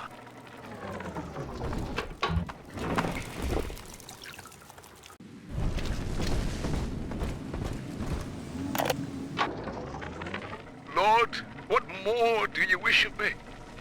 Your wretch of a servant waits for word. I have followed the letter of the Holy Mother Lamb, though she will not tell me the day of your return. I watched as you smote down the false father, Andrew Ryan, who tempted us away from your radiant gaze. But ye would not speak to me, Lord. I have built for you this great temple, and gathered your flock, yet still you were silent. Will you not strike me poor brother blind, so he may at last behold your glory, as was done to Paul on the road to Damascus? I am alone, Lord, alone, and waiting for a sign.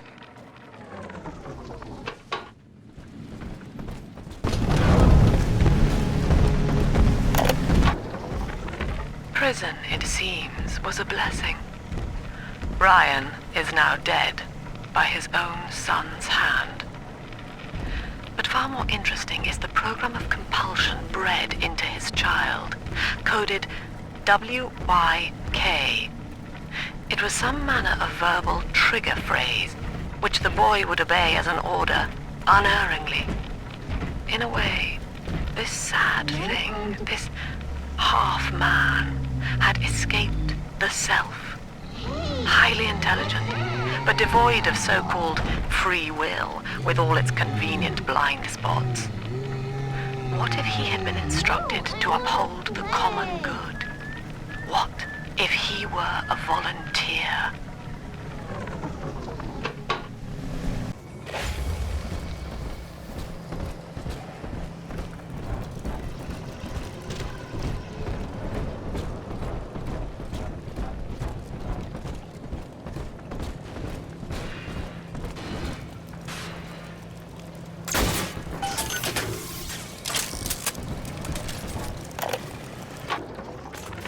Until Adam, the human animal was a slave to the gene, the inner tyrant. Lust, greed, rage, self-obsession was etched into our DNA. We were not pulling the great chain of progress, as Ryan believed, but shackled to it. But now, in theory, we can redraft the human blueprint. Serving the common interest can become as natural as breathing. The tyrant will simply go extinct.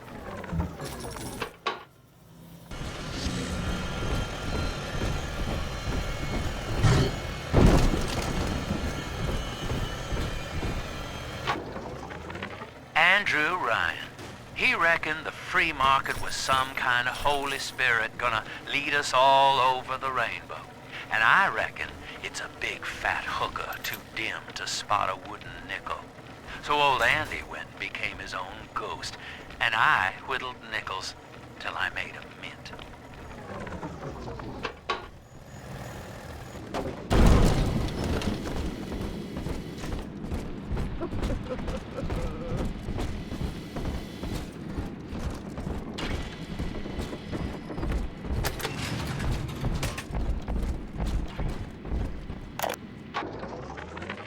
Hearing rumors.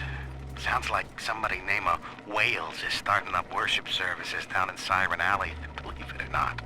All faiths and creeds welcome, they says.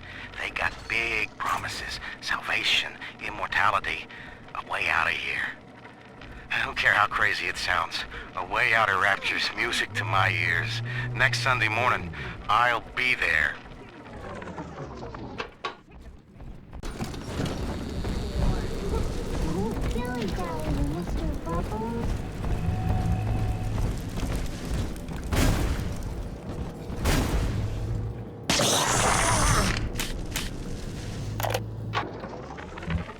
concept of sister loss has become unacceptable as Big Daddies are brought down like elephants under a pack of hyenas. In response, we've begun production of a newly designed Big Daddy model, nicknamed the Rumbler. He launches high-explosive munitions to disperse groups of splicers, followed by miniature automated turrets to mop up the stragglers. Our tests find that the Rumbler's performance is highly effective, if messy. In Rapture's arms race, splicers aren't the only ones that are evolving. Back in the safe? Yeah!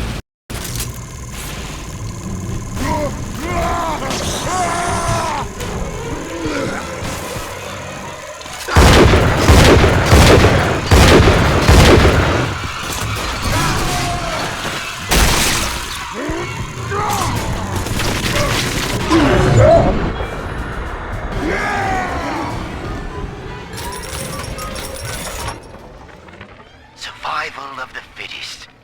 That's the rule in the drop. The only rule.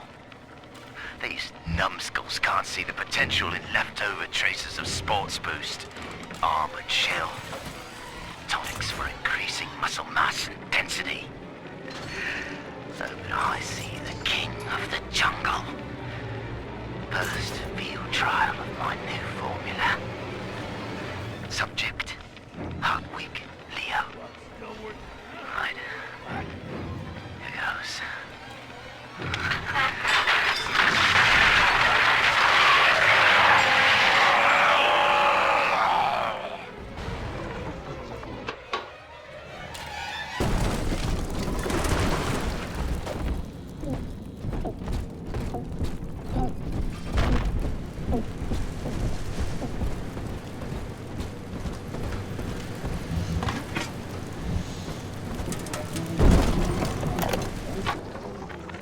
I do love Siren Alley.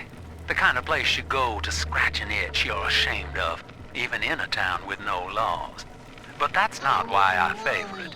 The place started out as the Mason's Quarter, all builders and architects, proper as you please. And it just tickles me when someone in a fancy hat falls in the mud. Like a lot of the ladies down here, Siren Alley was born with a more respectable name. But only God remembers what it was.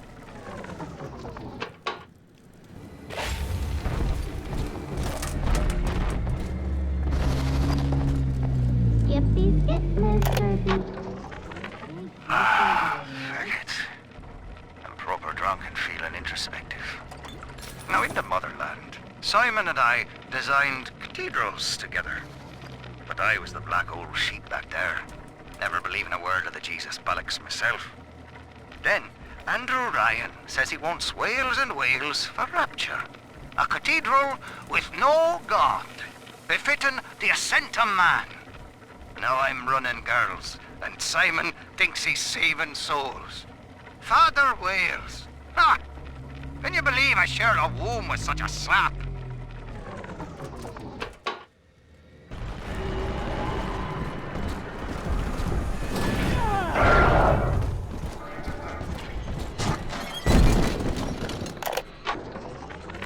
Guess I had the wrong of it when it came to Dr. Lamb. She explained how my cravings for control were rotting me out from the inside. We found all these incidents in my log where I made it easy for a convict to get the jump on me, just so I could bloody punish him. Christ.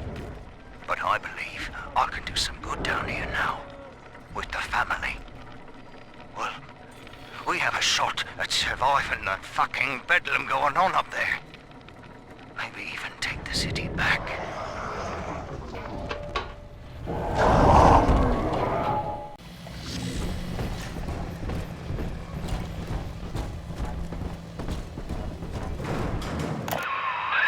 Looks like the good father's kept up with the code locks. Time was, only way to join with Doc Lamb was to beg an audience with him first. Must be some sign of that number lying around. See if you can find us a lead. Daniel, you and I drafted Rapture's blueprint together. Whales and whales, architects. Do you remember? But Andrew Ryan led us astray, my brother. Turned us from the Almighty. Dr. Lamb offers you salvation, Daniel. I ask only for proof that the barest flicker of faith remains in you. I left a gift for you at the Pink Pearl, in your offices. Find the code on it, brother. We shall pray together for your sorry soul.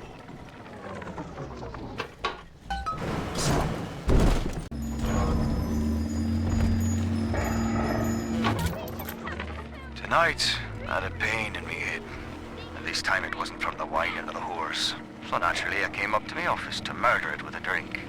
But there on my liquor rack is a bottle of sacramental wine from my dear brother Simon.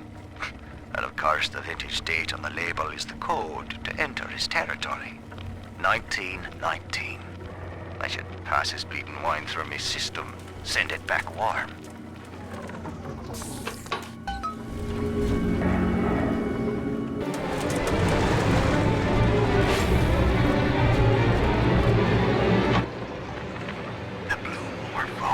Bounces off the glass as I watch. I fold these paper effigies as secret badges for the faithful. The Morpho caterpillar doesn't spin a cocoon. It just grows armor on the inside before the change.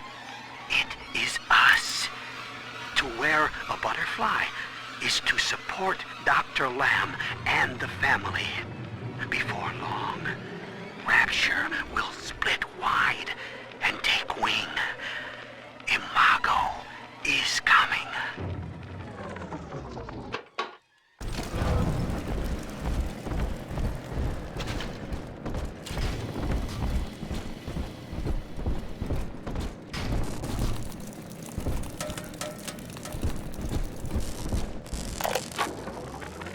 The Little Sisters are getting older, which is troubling.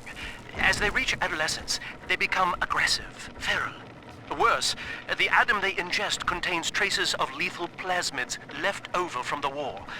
The splicers are becoming far more effective predators as well. Our big daddies are falling left and right. Perhaps the elder sisters could be trained to sniff out the lost Adam and reclaim it for us. Yes, from what I've seen, they certainly wouldn't have to wait for the culprit to die.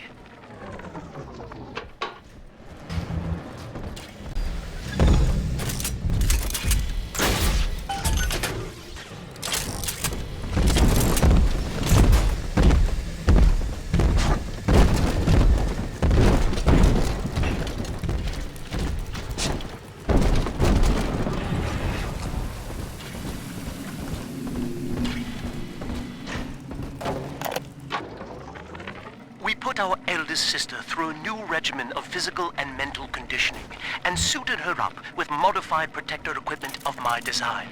The younger ones have dubbed her a big sister. Sadly, this is a stopgap. Between rogue splicers and the aging of the girls, we'll run out of viable little sisters soon. After that, the surface may be our only source.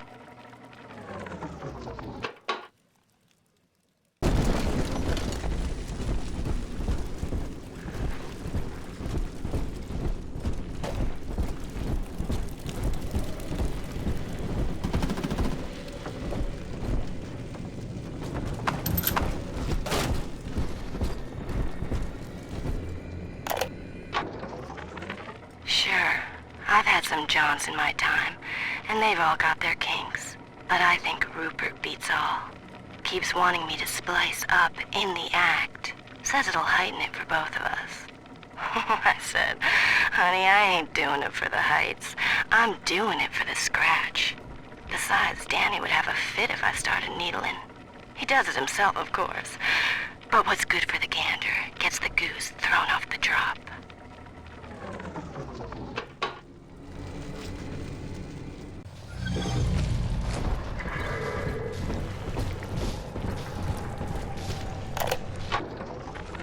Dr. Alexander has agreed to accept both measures of the new utopian project.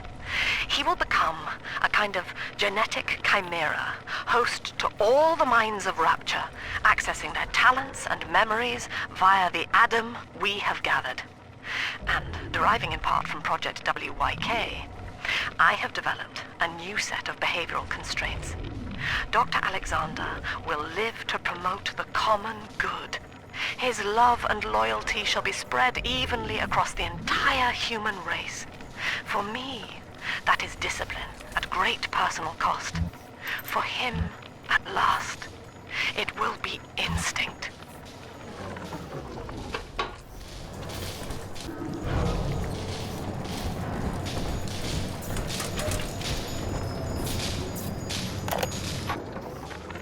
Sophia believes the perfect human altruist is just a formula, waiting on us to solve for X. Intelligence and consciousness are not the same, she argued.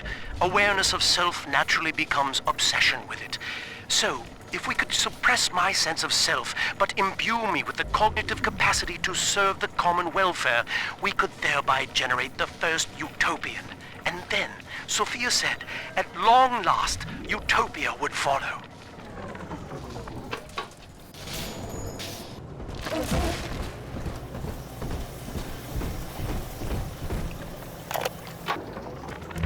Andrew Ryan left us wandering, confused, and alone amongst yesterday's wreckage.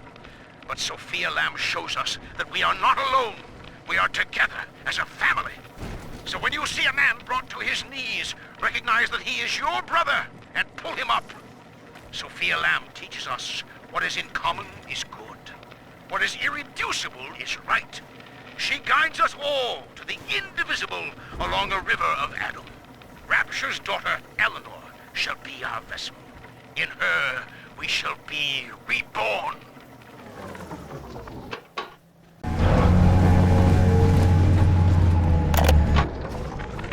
This is Eleanor Lamb speaking. It's been many years since my last diary. Mother found a way to rehabilitate me psychologically, but she can't remove this thing inside my body. I look in the mirror, and I see a freak. I remember very little. Just an artificial sense of peace and a compulsive hunger for Adam. Dr. Alexander is trying to help me adjust. He's responsible for part of my condition, but he wants to make amends.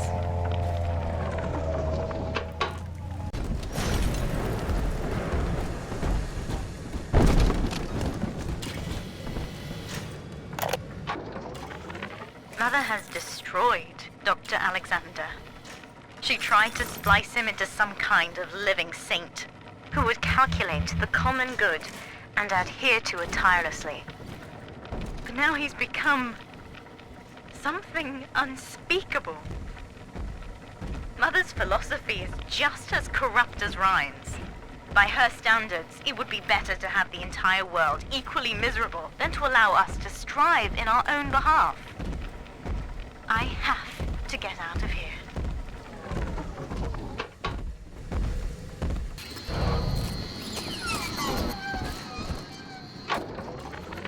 Now, one of the girls managed to dart past the nurse today and throw herself over the railing in the lobby. Not certain if she was trying to end her own life or merely escape. But either way, her legs had healed by the time I managed to get down to the first floor where she lay. Now, without proper setting, the rapid healing process had fused her bones back together at odd angles. We had to re-break and set them almost a dozen times, each due to the small window of viability. Now, those children may be immortal, but I can verify they feel pain. Advising Dr. Lamb on higher doses of sedatives to keep this from happening again. We only want to take us to the...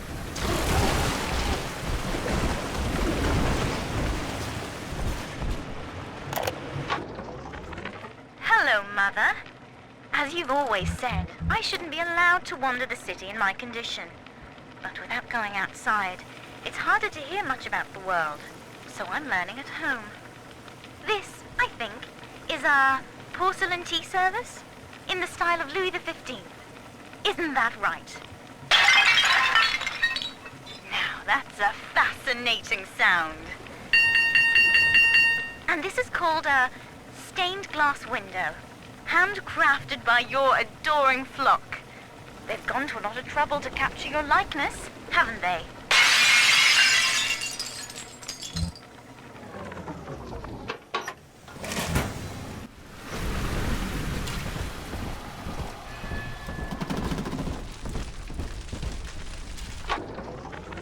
My first incarnation when Dr. Lamb gave me my mandate to alleviate pain was to block its neural pathways. Now, the preliminary results were promising too, until some of the children started chewing their own tongues off out of ignorance. Need to sequester them away from the others so as not to cause undue stress on the remaining subjects.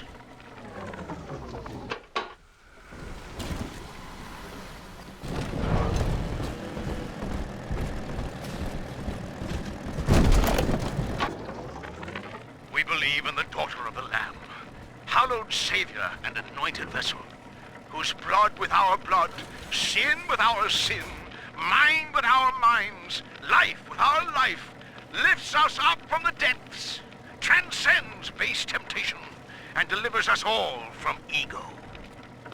We commend ourselves to the new and unknown, born by our common strength and guided by the Lamb.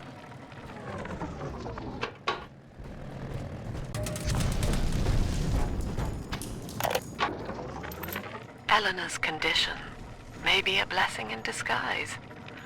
Early splicing tests indicate 0 genetic damage due to her condition as a little sister.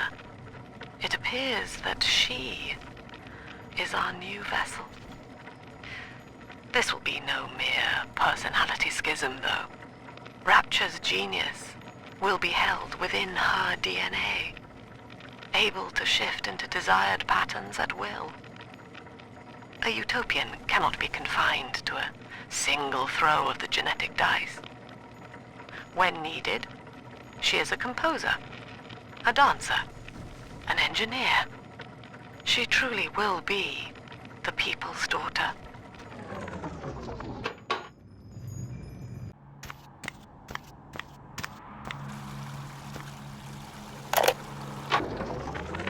Mother says that my condition is a blessing in disguise. She constantly reminds me that I was born for the express purpose of promoting her ideals. And now, she's trying to convince me to begin splicing with the same cocktail that drove Dr. Alexander mad. She thinks that my condition makes me immune to the damage. The surface is my only chance at freedom. But Mother took the one person I knew from above and murdered him in front of my eyes. Father, if I could only find a way to bring him back.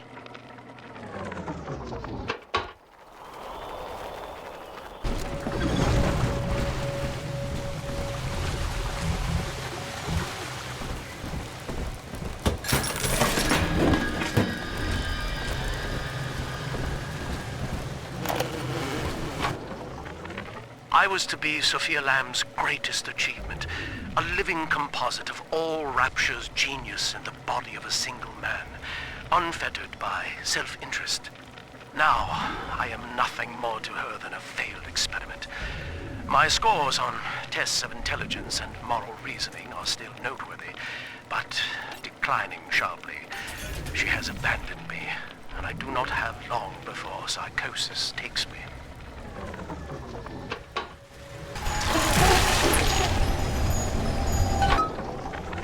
Agnes Day.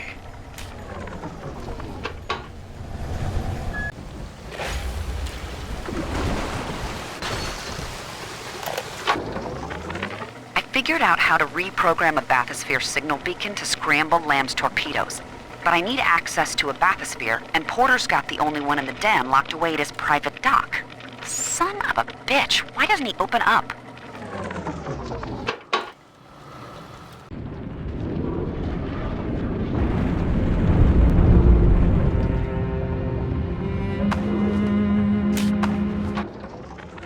All right, Diary. Last entry. Lizzie and I, we found a sphere, and we're going home. Ain't that right, baby? Next stop, topside. Oh, I love you. It was you who saved us, Sammy. It was you, Button. What was that? What's that sound? She's seen us. It's Lamb. Torpedo! Try to...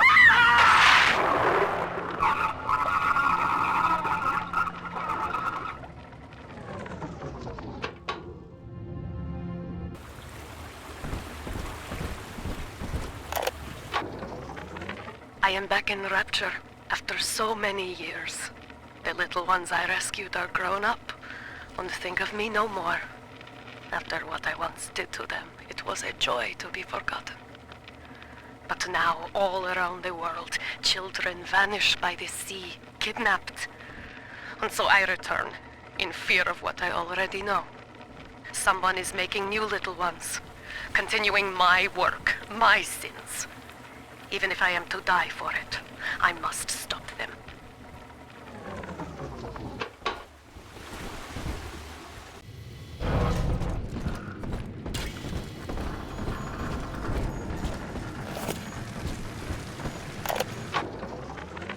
Sophia Lamb has taken Rapture and is responsible for stealing children from the surface. Her splicers destroyed my submersible and forced me to run. But the ticket booth here is secure, and though I cannot trust him, Sinclair is a valuable ally. I have already rescued a few of the new little ones from Lamb. They all want to know how we will get home. I wish I had the right words for them.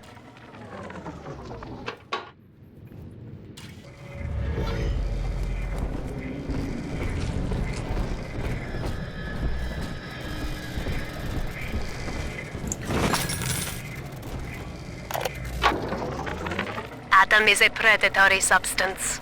After exposure, a constant supply is required to maintain its effects. Otherwise, the user deteriorates into madness. My plasmid, which releases the little ones from their servitude, is promising, but limited. It only works on the children with the slugs in their bellies. On an adult splicer or Big Daddy, you'll see rejection effect. Undesirable. But if the deterioration of mind and body were reversible, if Adam's sickness could be cured, then its predatory nature would be no more.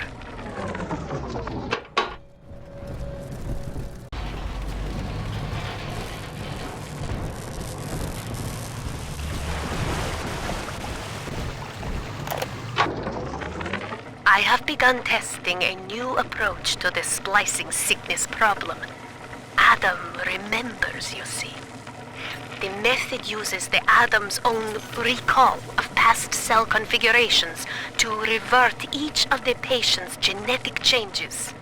With one final dose, we return the patient to his former self. It is only theory. The number of potential bonding sites for even a single test is innumerable, and I cannot calculate alone. But I have heard of an adding machine at the heart of the city, beyond the capability of any device the world has known. Perhaps, if I could harness its power.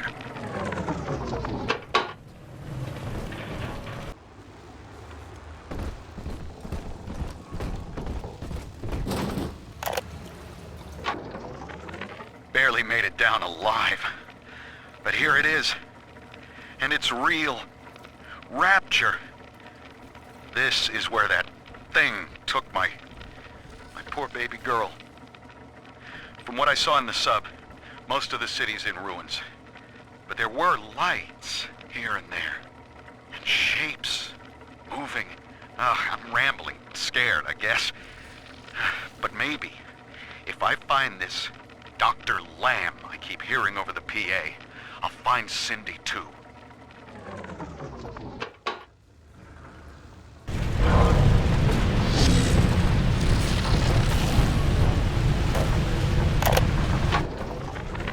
These people are hooked on some kind of genetic wonder drug called Adam. I've read the word splicer scribbled on walls like a warning. One of them cornered me and Christ, his face. I had a gun, but I choked. And then out of nowhere, we both heard this singing. And he took off like hell on wheels. It sounded like a kid. A little girl. Cindy's alive. I know it in my gut.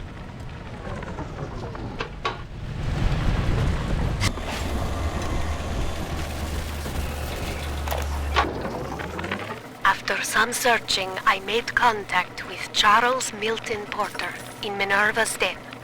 A productive exchange. Clearly, Rapture is no place to continue my research. But Porter says that if he can find a way to return to the surface along with the programming for his mainframe, we could then rebuild the machine and work together towards the cure.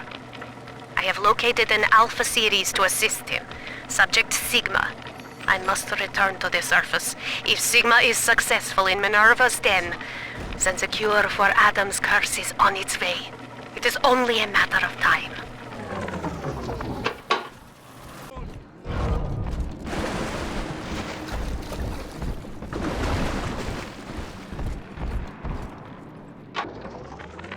I found one of those children at last. Filthy dress, all alone. I approached her, praying that it was my little girl.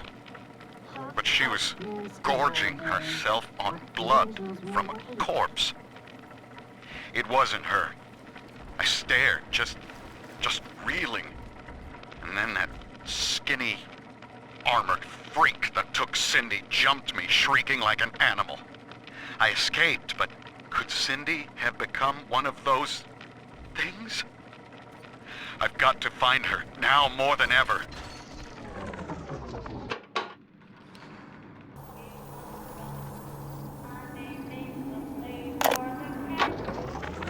I've been quarantined, but Mother's unaware of the extent of my connections to the new little sisters. I don't just empathize with them. I can control them directly. They are my hands and my eyes now. Better yet, we have found Father's body and took a gene sample. The girls are hiding the samples inside those dolls we used to make. It's only a matter of time before I work out a way to rig one of those Vita chambers to seek his genetic signature. And then, I can't wait to see Mother's face.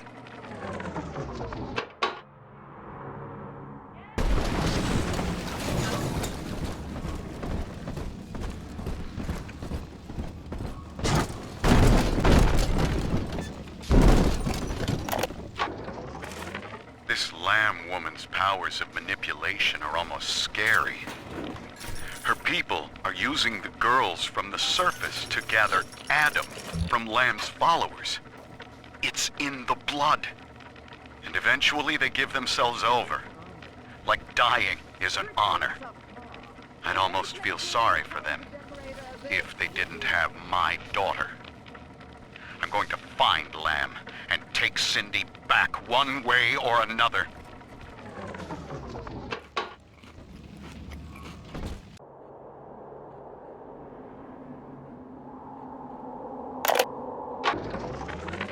We've done it. Father is back. Right under Mother's nose. I've contacted a woman named Tenenbaum through my sisters. We've worked out a way to free his mind inside that suit, to awaken the man inside the monster. Mother's entire belief structure is corrupt. And if I know one thing about Father, it's that he will believe in escape. Eleanor, it is time for you to accept your duty to the people. When you awake, you'll understand. No! Get away from me!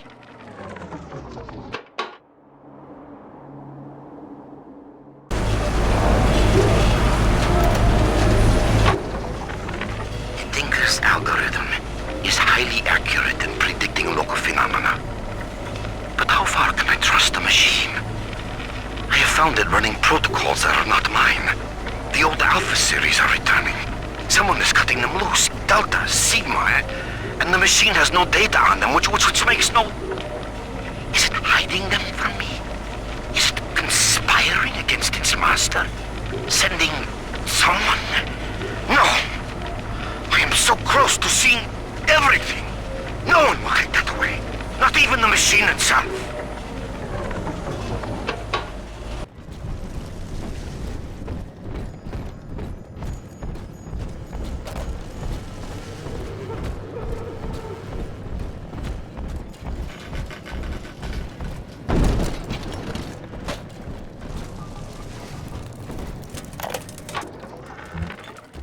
followers are blinded by her promises. But it's clear that this religion she's cooked up is an elaborate front for some insane science experiment. She's twisting these girls into slaves, bringing Adam back to Lamb's science facility, Fontaine Futuristics. I've got to find it. I've heard the splicers mumbling that Alexander is the ferryman.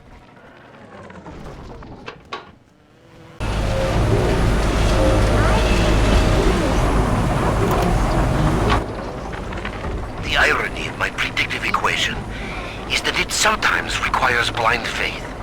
I see the individual elements crashing against each other, and the urgency of what I must do to maintain my part in the plan is clear. But I cannot always see just why. An Alpha series is headed to Minerva's den, subject Sigma, and the equation states that if he reaches the computer core, catastrophe! I do not know why, yet. But I know what must be done. Subject Sigma is approaching Minerva's den. He must not reach the thinker. Detonate the tunnel! No! Get back! She's my little girl!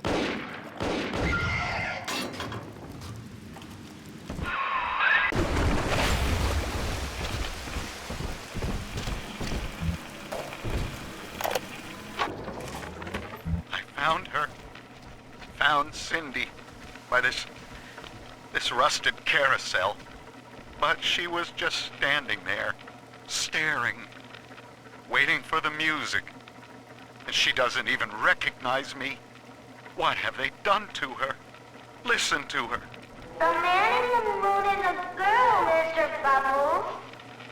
Listen, if anyone hears this, I have to know how to cure her. No! Get back! She's my little girl!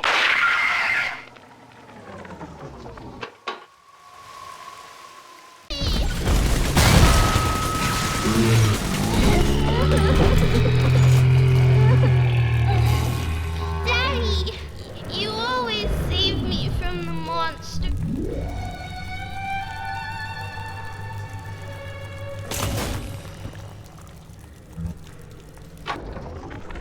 Ask yourself, Mr. Meltzer, is it better to be summarily executed as an outsider caught within these grounds, or to be united not just with your daughter Cindy, but with the Rapture family as well?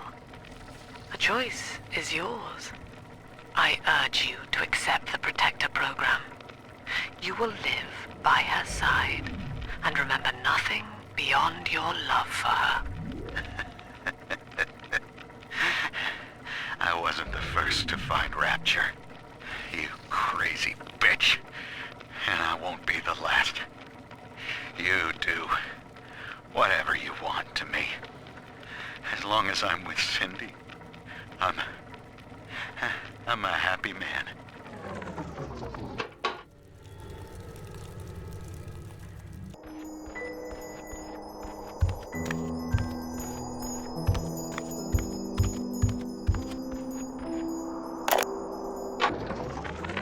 Eleanor is changing as Delta draws closer.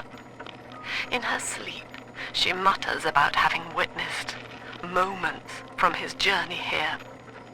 She is beginning to resist the moral conditioning.